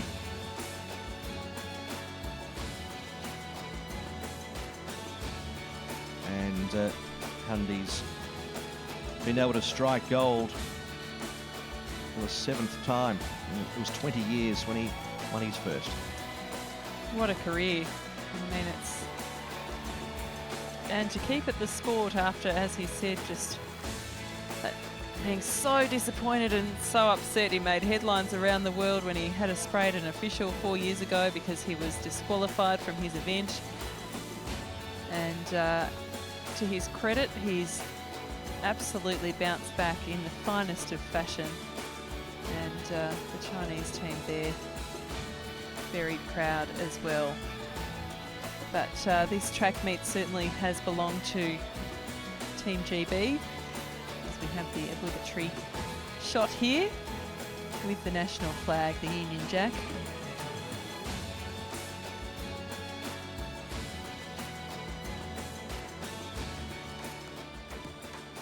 Such a nice way to finish. They worked so well together as a team and managed to nab that gold by a very fine margin from China.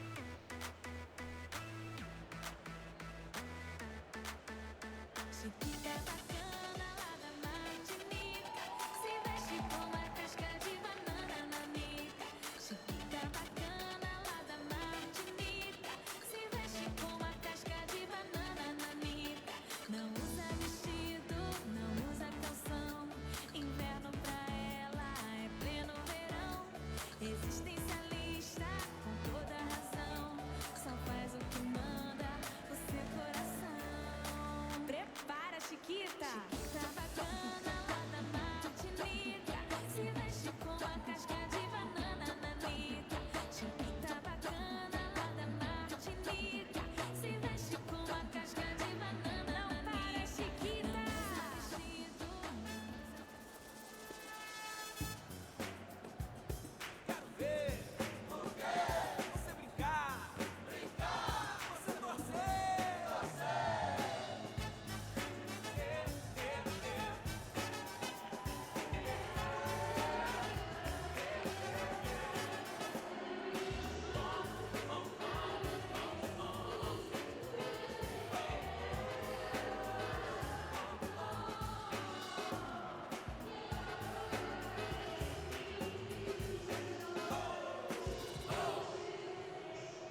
So that's a wrap on day 4 of the Rio 2012 Paralympic Games track cycling, the final day of track cycling at these games, and it's been our absolute pleasure to be covering this for you.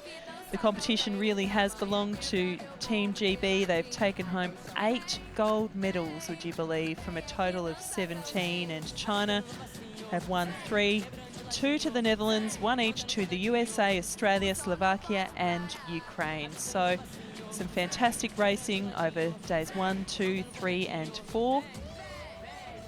And that is all the action from the Rio Olympic Velodrome for the 2016 Rio Paralympic Games.